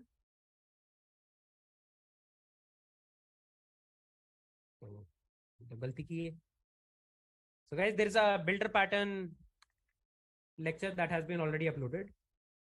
Please watch that. Oh, you are not aware how? It's the 4th lecture already. It's below the solid principles only. It's builder design pattern. Please watch it. Highly recommended. Because builder pattern is a whole class in itself. For now, you can assume that it's necessary. Why it is necessary? Watch the lecture number 4. You will get good context. Yes, Anand, there are some parent level annotations as well. They keep on introducing new ones, so no point of I keep on adding. Okay, I can just give you one simple glimpse, Somnath. For example, if let's say there is a class car. Car can have many properties: color of the car, number plate of the car, owner of the car, registration year of the car, chassis number of the car, and so on. Can I say that? Can you see that? Somnath? If I will create an object of this car, new car, don't you think in the constructor I have to pass too many properties? Let's say there are 30 class variables. In that case, I have to add 30 properties in the constructor. Can I say that?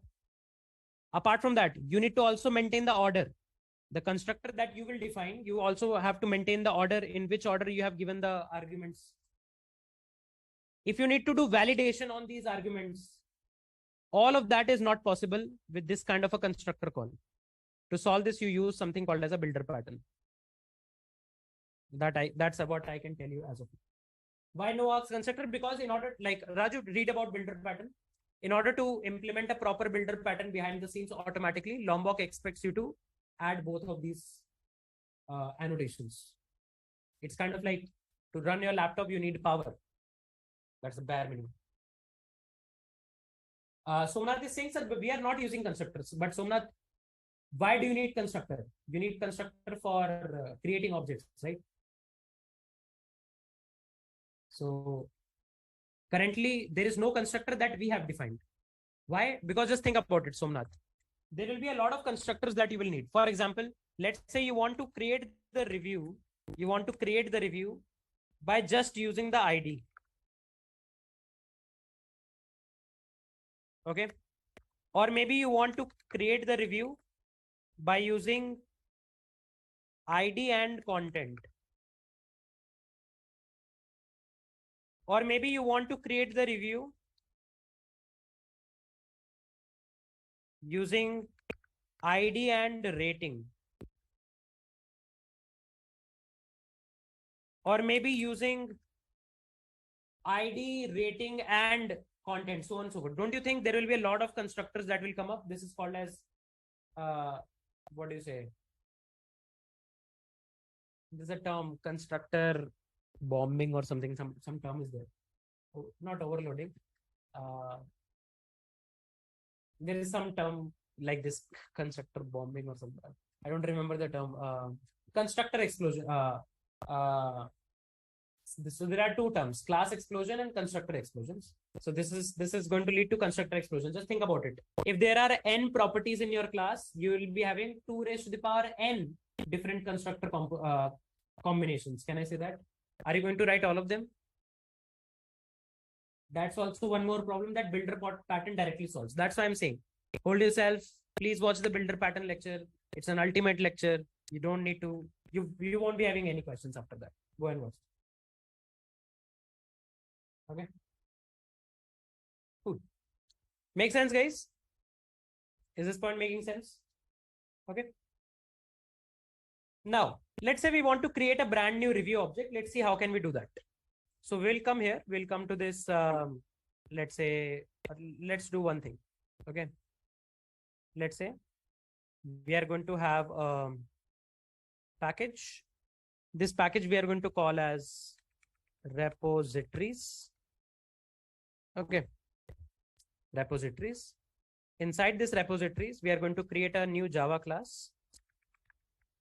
Review repository. Okay. Cool. Now, this is not an ordinary class. I want Spring to manage it. So either you can use something like @component, or now this is a repository layer. Repository layer has a dedicated use case. What is that use case? Repository layer has the use case to actually communicate to the database. Model is just the logical view of your database. Repository is going to be required for communicating to the database. Can I say that? Right? So that's why there is a dedicated annotation called as repository that you can actually add. This actually makes the code more readable that, okay, this is a repository class. Okay. Make sense? Cool. Now, I'm just writing a temporary code which we can actually remove later. If you carefully see, not here, there is something called as, I guess,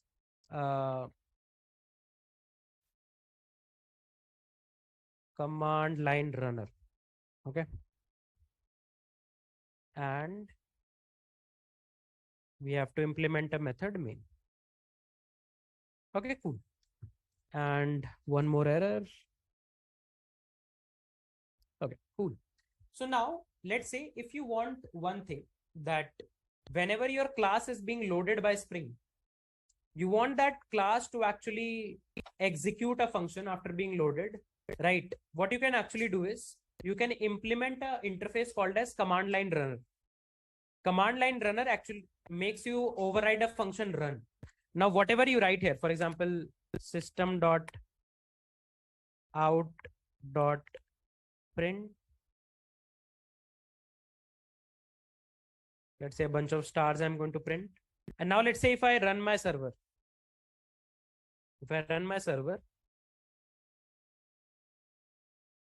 can you see a bunch of stars are getting printed? Now, did did I call the run function of this class? No. Did I created the object myself? No. Who is creating the object? Spring Boot is creating the object. How? Because we have added the repository annotation, which if you will see internally has the, if I go to, one second, you can see it is internally having the @component annotation. That means Spring Boot is tracking it. And the moment we create the object, if at that point of time while running the server, I don't want to manually call the class method or anything. I just want this class to actually kind of like run a main method for itself, which is not exactly main, which is a run method for itself. What we can do is we can implement a command line runner. It's an interface that you can implement in which you have to override this run method. Now, what will happen is when this class will be loaded, at last, this method of this class will be executed. That's why you are able to see, I'm able to print the stars. I didn't call the run function myself. Spring Boot will automatically call this run function altogether. I hope this point is making sense. Why I'm teaching this? Because now I want to create this review object, right? This review class object I want to create. As of now, we only know the way to create is by making a controller and then making an API call to that controller. That controller can call the repository. But that's too much to do in order to learn how exactly these things are working. That's why I'm going to create the object inside this run method. Make sense, everyone?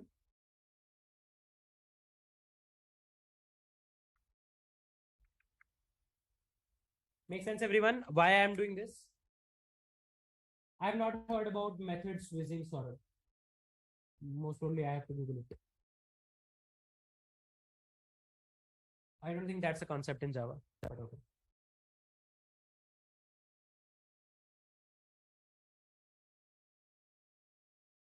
I don't think swizzling exists in Java. Swizzling exists in Java. I have never heard about it. Swizzling in Java? No, I don't think there is a direct mechanism to do that. And I guess swizzling is a swizzling. Okay, it's an iOS. It's a Swift concept, I guess. Yeah, it's a Swift concept, I guess. I don't think Java directly implements it. Maybe overloading and overriding is something that is similar to Swifting, but not exactly. Okay, cool. Yeah, that's right. Not every language has common properties. Don't worry. Okay, cool. Now let's do one thing. What we are going to do is let's come up here. And what I'm going to do is I'll say review R is equals to new review. Okay. Now this is what? This is a default way of creating a review object. Can I say that? Okay. This is the default way of creating kind of like any object altogether. Now, because you have used the @builder annotation, @builder annotation here, now things are going to change. Let me show you the docs. Lombok. Okay. If you actually go with the builder annotation, you can see I have added the build. They have added the builder annotation. Now you can say class name dot builder, and then you can use the same builder pattern, and at last you can do a dot build here. So let's do that. So I'll say review R is equals to review dot builder dot, let's say content is amazing ride quality, dot rating is 5, dot build. Okay. And let's make it go to the new line, review dot builder dot content dot rating Let's make it 5.0 dot build. Okay, let's get this line here. And if I run the code, let's see what happens. Okay, you can see that these are the whole set of stars that are getting printed. No SQL statement has been printed yet. And if you see, select star from booking review, no data has been created. But we actually created an object of this class, right? So why no data has been created? What do you think? Anybody? What do you think? Why the data has not been created? Like, yes, it didn't execute the insert query, but why? Actually, yes. Very good, Rachel. So what is happening here? At this point of time, by just having this class builder being called and a new object being created, it's a simple Java code. This has no communication as database, right? Nothing at all.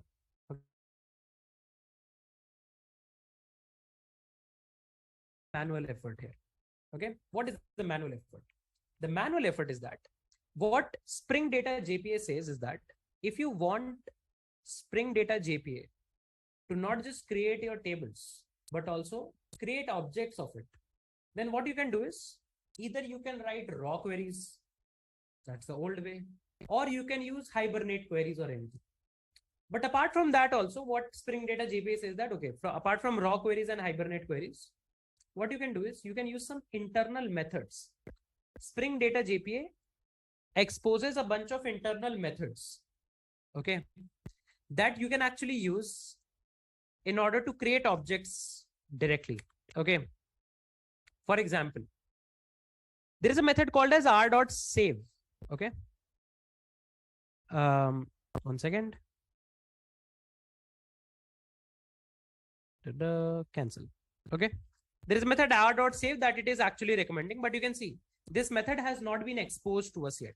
Why? The moment you will try to do r.save, it will give you some recommendations. If I do r.save, can you see it is giving you some recommendation? What is the recommendation automatically it is giving you? It is giving a recommendation that maybe you want to create a repository that is extending from something like JPA repository. So that's interesting. Okay. So let's do it manually to get a better context. Okay. So now let's remove all of this code from here. All of this code from here, let's remove. I don't want command line runner or anything. Okay, as simple as that. And let's have it like this. Okay. And what I'll do is I'll create a new services folder, new package, services. Here I'll create a new Java class, review service. And here we are going to implement command line runner. Let's override the methods and let's do my bad.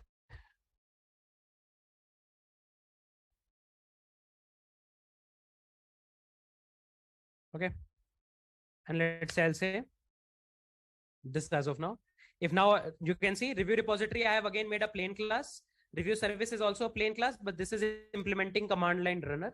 One thing that we are missing is we can add a annotation service. Again, service is again a top level annotation. Internally, service also has component annotation. That means by adding service, you are not only just showing Spring that, hey, Spring, please manage this class automatically, but you are also saying that this is a service layer for your readability purpose. If I, sorry, not debug.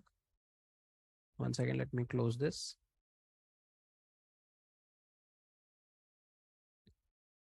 Okay, if I run the code,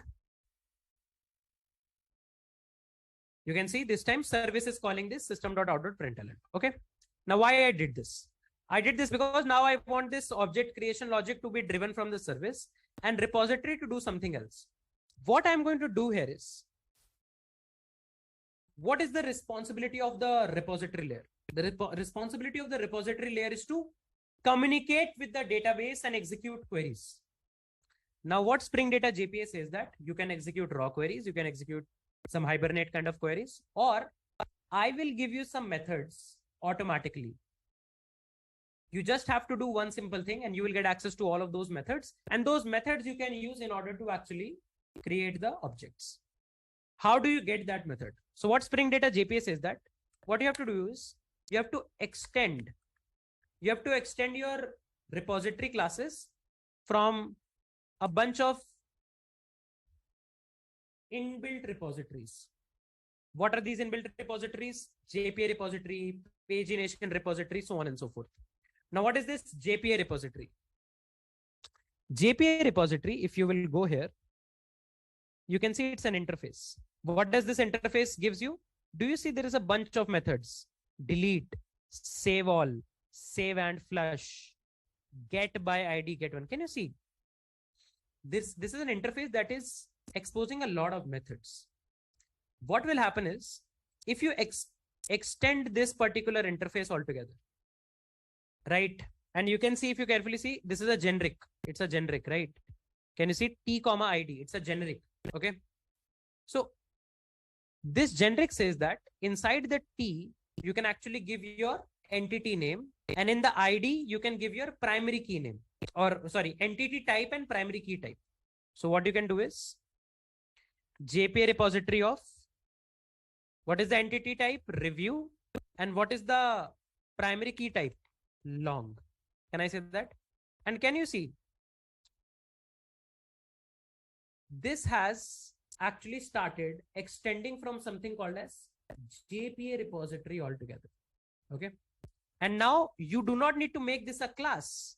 You have to make this as an interface, because class cannot extend an interface, right? If I just think about it, if I keep it a class, then JPA repository is an interface. Class cannot extend an interface, right? If you want to extend, you can only extend an interface. So interface can extend an interface. And if you will implement the JPA repository class, then what will happen is you have to override all of these methods and give your custom implementation. What JPA repository says that, hey, you do not need to override my methods. All you have to do is just define an interface and extend my repository, where you have to tell the generics that what is the type of the table, or what is the type of the entity, and what is the type of its primary key. Now, what JPA will automatically do, Spring Data JPA will automatically do is, it will automatically attach implementations of these functions, automatic implementations of these functions. It will attach to your review entity. Let me show you. So what you can do is you can say review dot let's say builder dot content amazing ride quality dot rating 5.0 dot build. Okay, this is how you actually create your plain Java object. Can I say that? Review R is equals to this. This is the code to create plain Java object. Okay.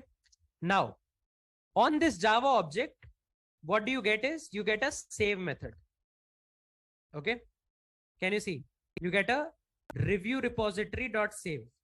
Now, can you see the moment I added that save method, automatically I got a dependency injection, at constructor dependency injection, right? And let me maybe manually do it for you. So what you can do it here is now add the repository here. Private review repository. Maybe you can do a auto wire, or you can do a constructor injection, whatever you feel like. So you can say public review service. It will get review repository, and you can say this dot review repository is equals to review repository. A simple constructor injection you have done, dependency injection.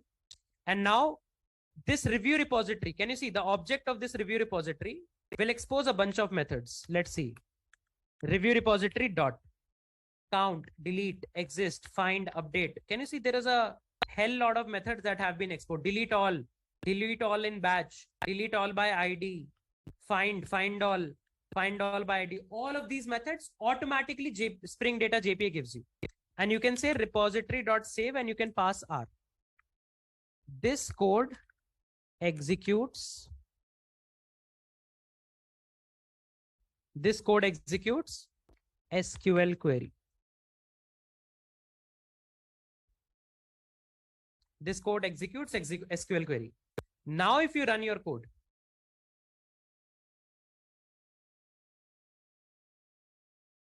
okay, so there has been some error. Let's just quickly see what is the error coming up. Okay, so you can see what happened is probably in the review. Let's go here. Let's go to the models. I guess some definition we have to rectify. Okay. So nullable is equals to false, temporal dot timestamp. Okay, this is good. Content cannot be null. Rating we added. Okay. And I believe no, we do not have to make new while making the object. Is dot build review object must have been created. Let's see. Let's do one thing. Let's override public string toString. There's a toString method, right? That we can override. Okay. And you can return review as, let's see, review dot content plus, sorry, not review dot content, this dot content plus this dot rating plus this dot created at. Okay, I've added a toString so that if I do system dot out dot println R, let's see what happens if I run the code. Let's see if the object is being created or not.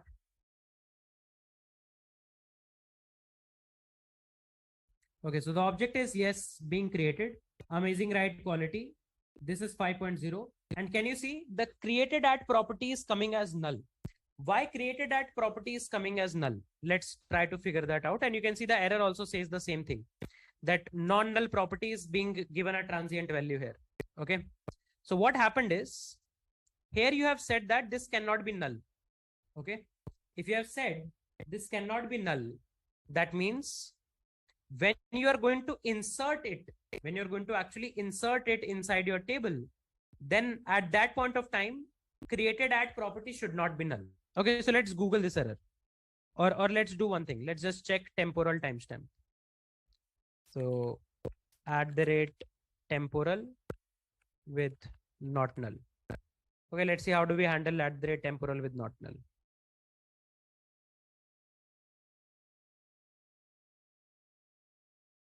It says that drop the table once. Okay, let's try to do this. Drop table booking review. And let's rerun the code maybe.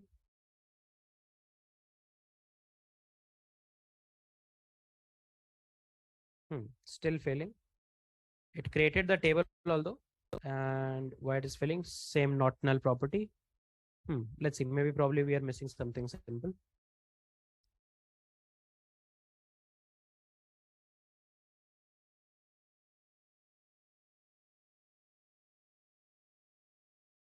Okay, this is for SQL Server. We don't need this.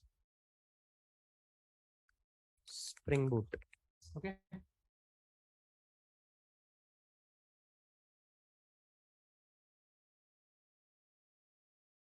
So we have temporal @not null. Okay, I guess we have to pass a temporal property here. Let's see.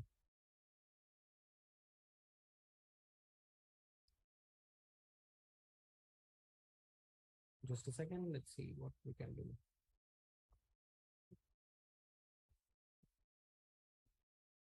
Okay, okay. This we have done. Okay. How do we create the object?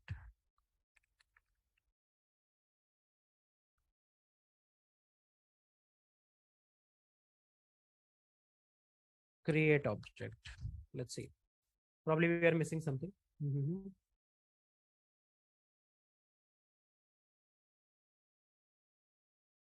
Getters and setters I have added. Okay, we have to manually. Okay, so here we are actually doing this. So we have to actually manage this. JPA repository insert.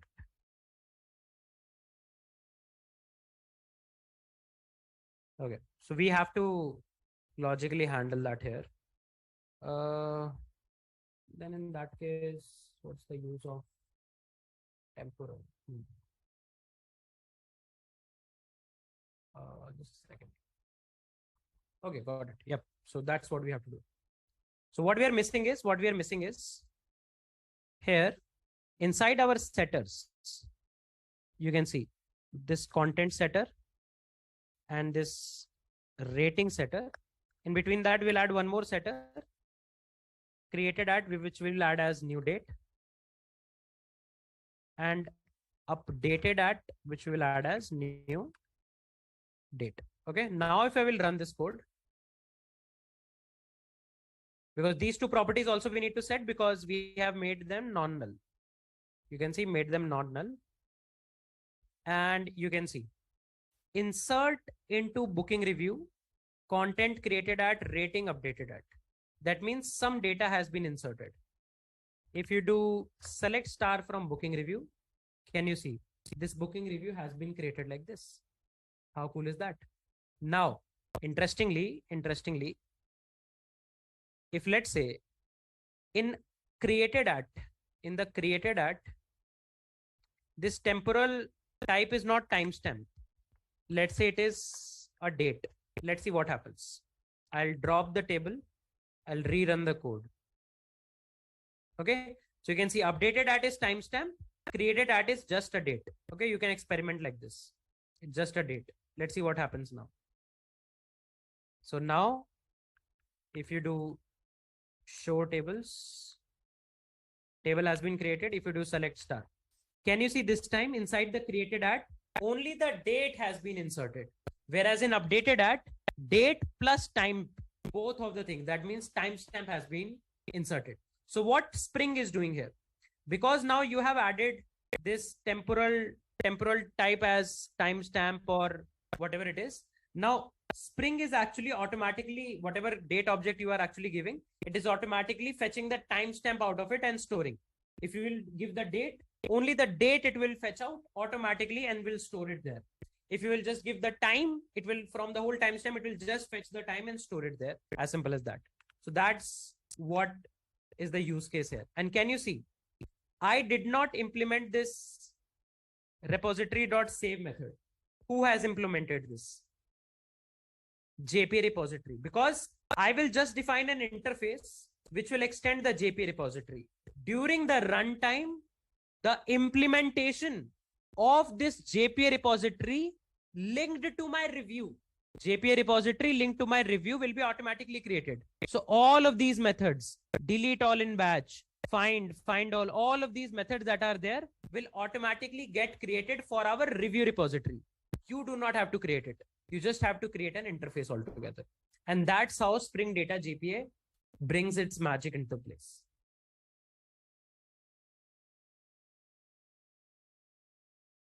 No, in that case, you don't need, because then in that case, you have made the column as nullable. So you can avoid it, Rachel.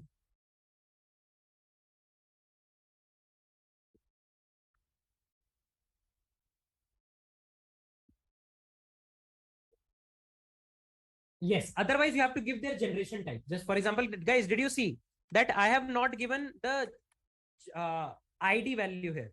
Did you just realize? I didn't give the ID here. Can I say that?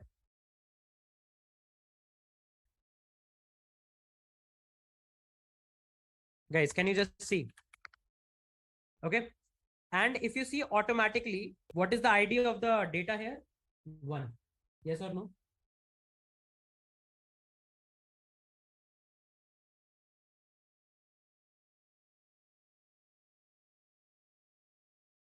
Can I say that? And why is this happening? Because this is where your generation type is actually kicking in. Okay.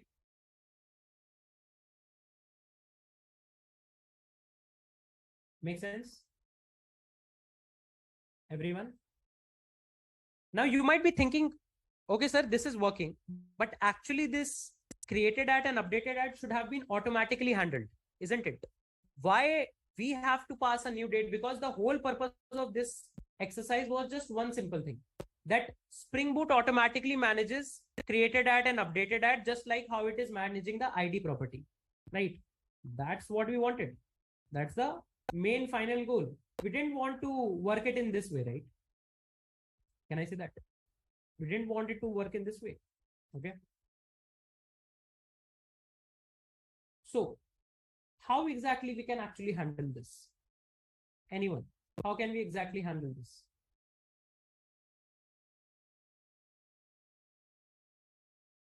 Anyone? Remove nullable? No. We want to make sure that it is not null property. That is something that we always want.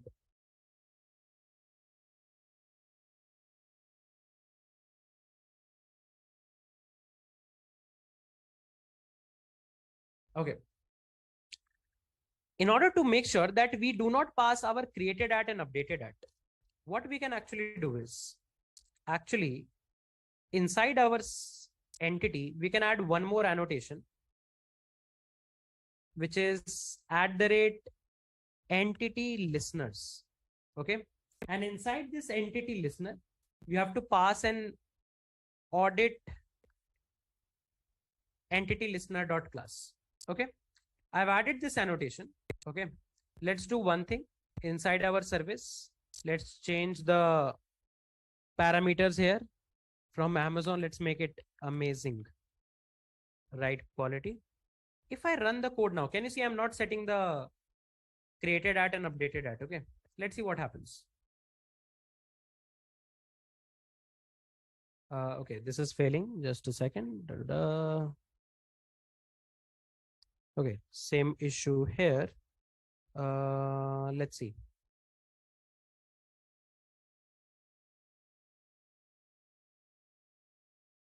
What is the annotation that we have given for this date?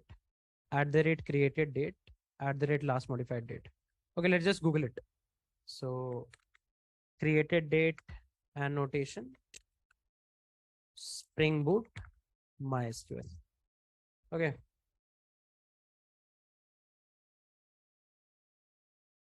Let's just quickly see. Probably we are missing some annotation. Entity listener I have added. That is good.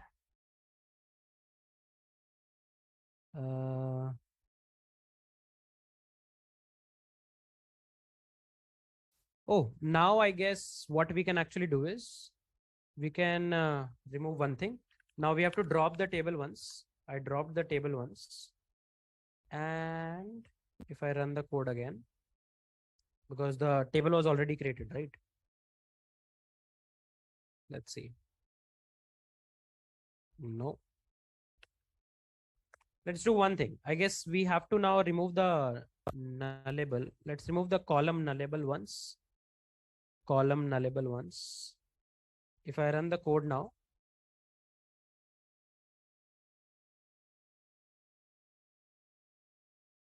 it goes ahead. Okay.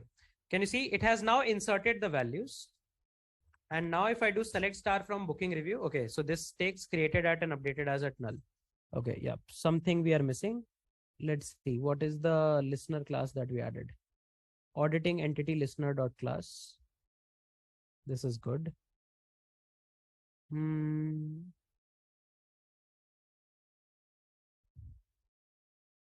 Let's see, last modified date, temporal value we have added, last modified date we have added. We have to add entity listener. I'll talk about entity listener, but Let's see. Right setter. I don't think we have to modify our setter ourselves because we can use the default setter. Some very small thing I'm missing. Let me just check.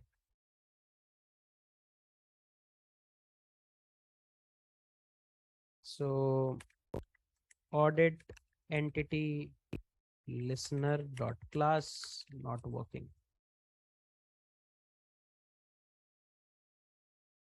Okay.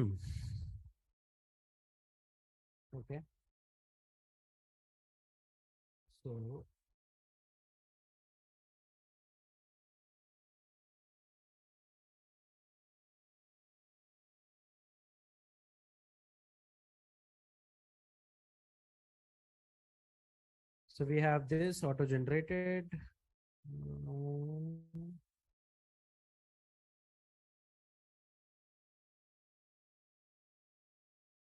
Let's see. Just a second, guys. Auditing with this concept of having created at and updated at is called as auditing. Pre-process, pre-update, pre-remove.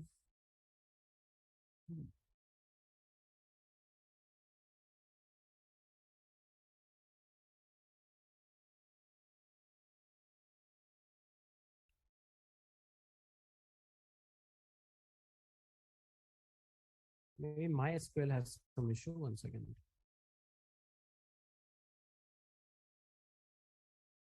I don't think so. Any documentation that refers that? Entity listeners.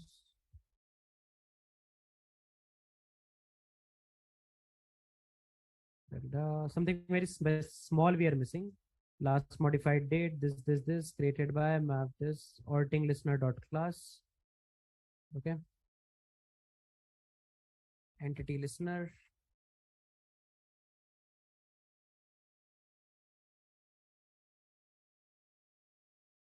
Shashank has shared a link. Let's see.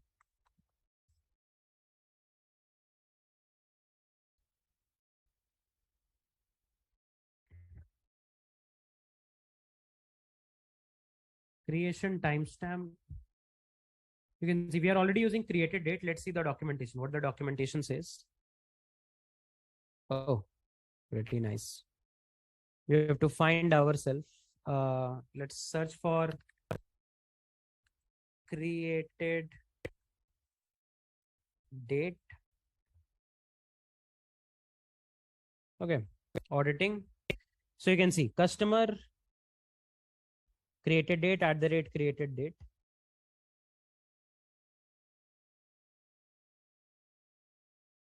Auditing configuration.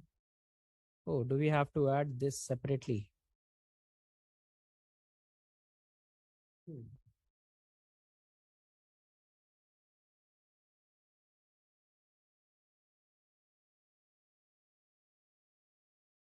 Let's check.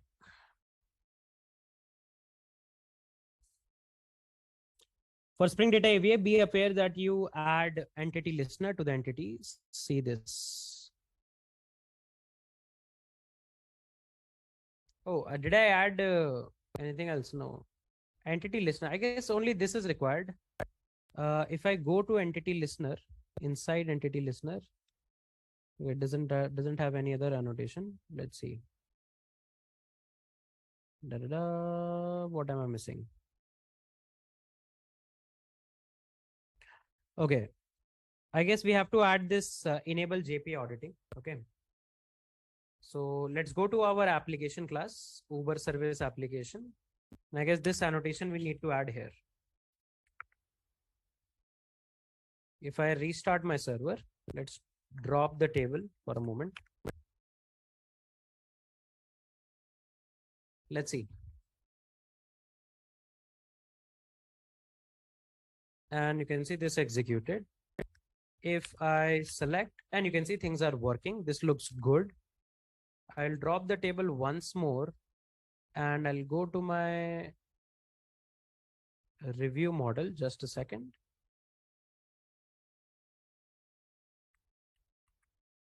Let's rerun the code.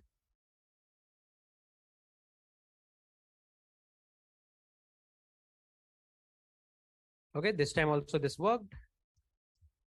Oh, my bad. Just a second, guys. Just relearn.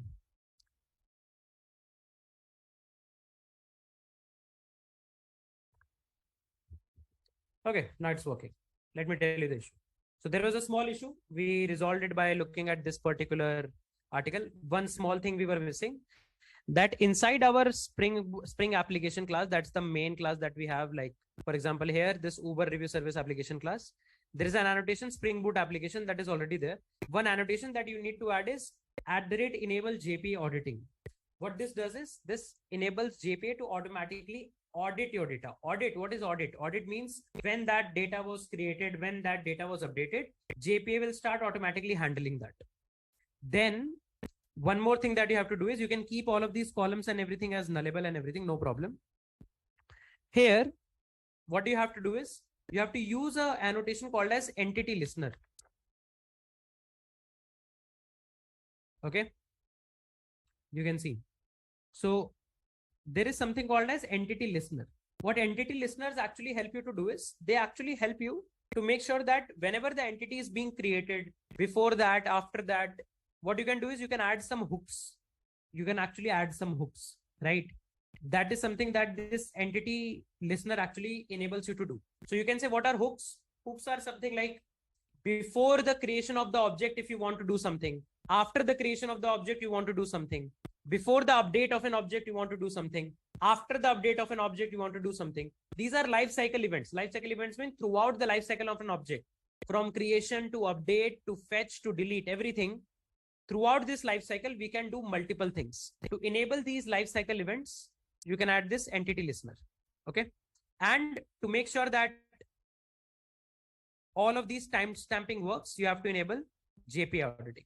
And you will see that automatically this created at and updated at fields are being filled. Absolutely great. Okay. And the best part is now I do not have to handle the created at and updated at myself. Spring is automatically handling it. First thing. Second thing, Spring gave me a bunch of functions like this repository.save. Now it gave me more functions as well. For example, what I can do is I can say list of reviews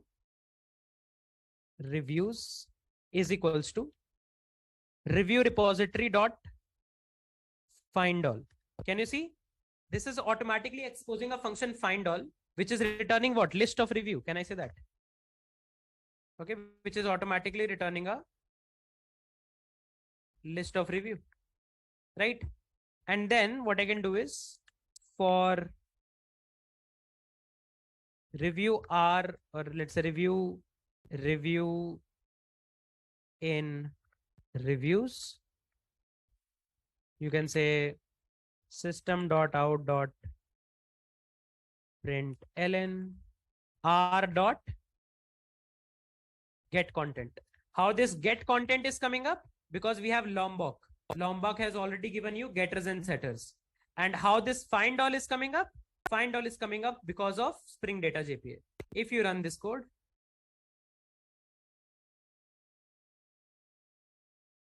can you see it has inserted one more review? So if you do select star from booking review, now there are 2 reviews and you can see both of the reviews are getting printed.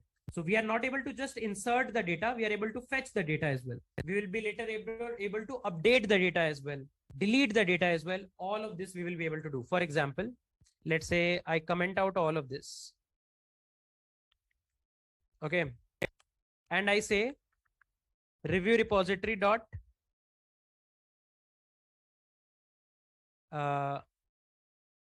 let's say delete by ID. Can you see? Delete by ID. And let's say I want to delete the review with ID 2. Okay. Let's say we do want to do that. Okay. This is a long, right? So I'll say 2L. If I run the code, can you see it says delete from booking review where ID is equals to something. If I do select star from booking review, can you see the second record has been removed? As simple as that. And that's the power of Spring Data JPA coming into the picture. Make sense, everyone? For loop, it should be review.get content, right? Sorry, I didn't get you. Like I'm already doing r dot. Oh, sorry. Like I believe this is your doubt. So first of all, what I did I did find all. Find all give me all the review object. Inside the review object, you have a content property. So this is a list of reviews. So I go to each and every individual review and then get the content. Rachel David. Make sense? You have to go to each and every single review object, right? Are you able to get this point, Rachel? Okay.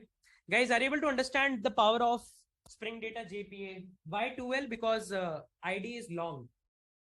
Saurabh, जावा में अगर normal 2 लिखोगे तो वो integer होगा, long में cast करोगे या फिर लॉन्ग वैल्यू भेजोगे.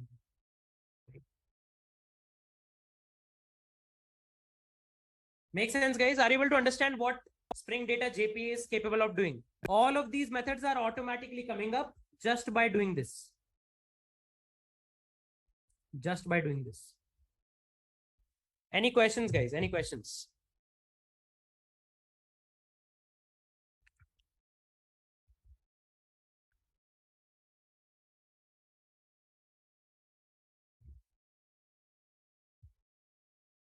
Added review repository using JPA repository.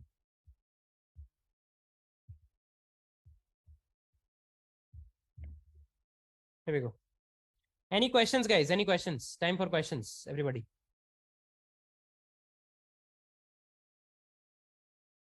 Any questions? Anyone?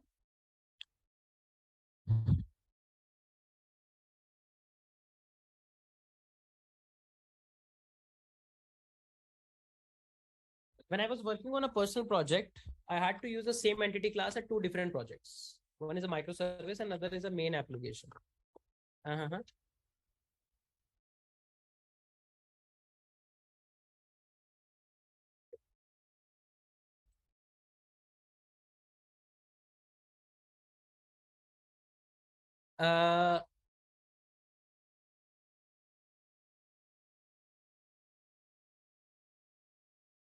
Can you share me the code, Anand? Because as I mentioned, entity is for your Java level logic. Okay. If you have not overridden, as far as I know, how entity works is that if you have not used the table annotation, then whatever name you give inside the entity will be used in your Java logic also and DB also. But if you want DB to be separately managed, then you use table. Like I can just quickly show you. I'll just drop the table and I go here, copy, paste, comment. Okay. Now if I run the code,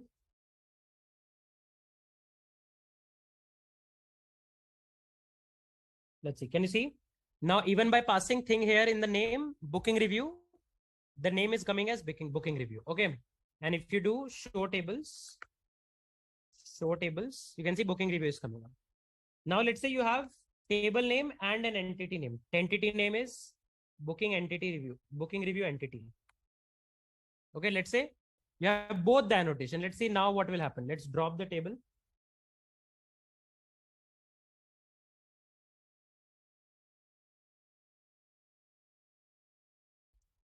So let's see.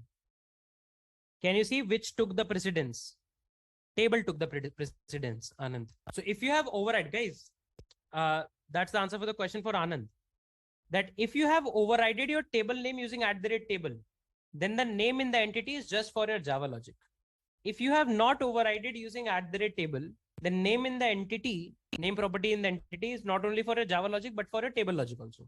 If name is present in both of them, then for table creation, table name is used from the table annotation. This is not going to be used. Make sense?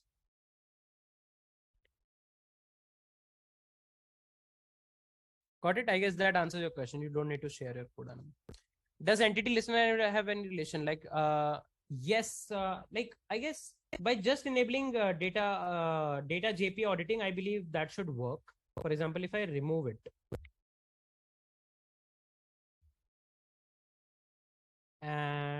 Let's come to the service logic, review service. Okay, okay. Let's not delete anything. Run the code.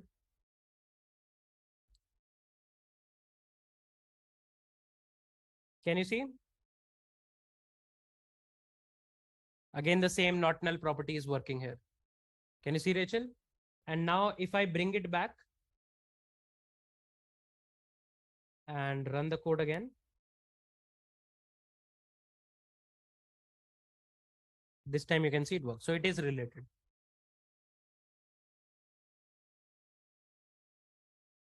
Satvik, I already mentioned that. For your Java logic, later we are going to refer to these tables using their entity class name in their relations. That's where we will need it.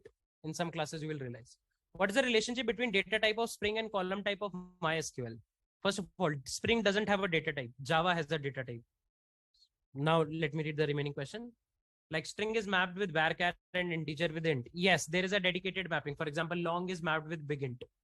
Kaustubh.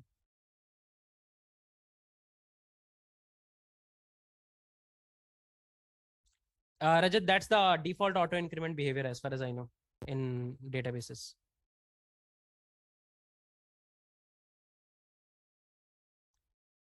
Raju, I guess that's the expectation internally. Have you ever built a builder class yourself, Raju? Have you ever built a builder class yourself? No. Okay. So, here we go. New window. Let me show you a basic structure of a, like, again, you have not watched the builder class lecture. That's why. So,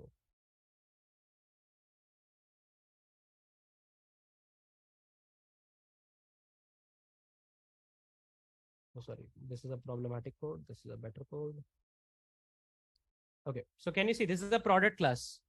Inside this product class, what do you have is a product constructor. Okay. And can you see, there is a builder class and there is a builder constructor. Now inside this builder class, you have a no args constructor and everything, right? So for preparing a whole end-to-end builder, you need some dedicated annotations. Raju.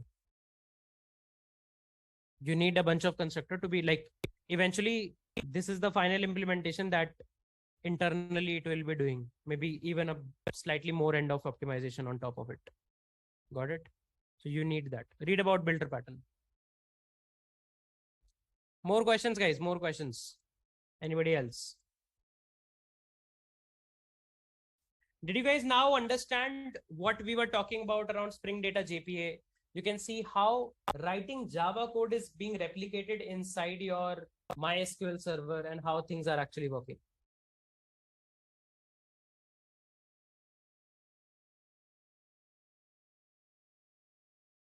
Rajat, that's where we can use something like sequence, and ideally though you can even replace your IDs with UUID so that you don't have a problem of sequence at all. Guys, I want you guys to do a research. Okay.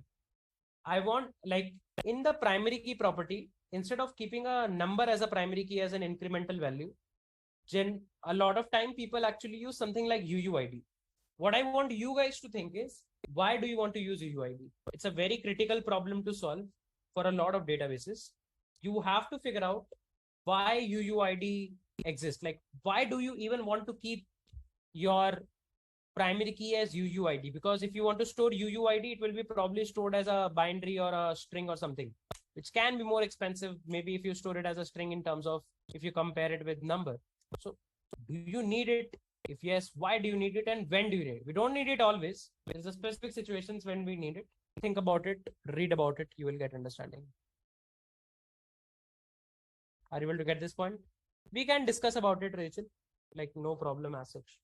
We can discuss if you want. Is it creating anonymous class for repository interface at runtime, which we injecting? Pawan Patil is asking that, is it creating an anonymous class? I don't think it is creating an anonymous class. Anonymous class cannot be like in Java, Pawan Patil, if you know, anonymous class wherever is defined at that place, we use it and that's it. We cannot use it anywhere, anytime we want. But if you carefully see inside the service, I have a dedicated class coming up here. This is who implemented this class. It's a proper class, right? Because on the top of, because interface objects, so you cannot create, right? You cannot create object of an interface, right? So it is creating concrete classes for you altogether. It is coming from this interface, but during the runtime, it will, as far as I know, it will create concrete classes for you. And you can, in fact, even check probably if I run the code. I wanted to talk about it in the further upcoming set of classes, but we can actually check. There is something called a Spring Actuator. And I can add the dependency here. And then probably it will ask me to restart my server. I guess we can check what all classes and beans are being created. Let's restart the server.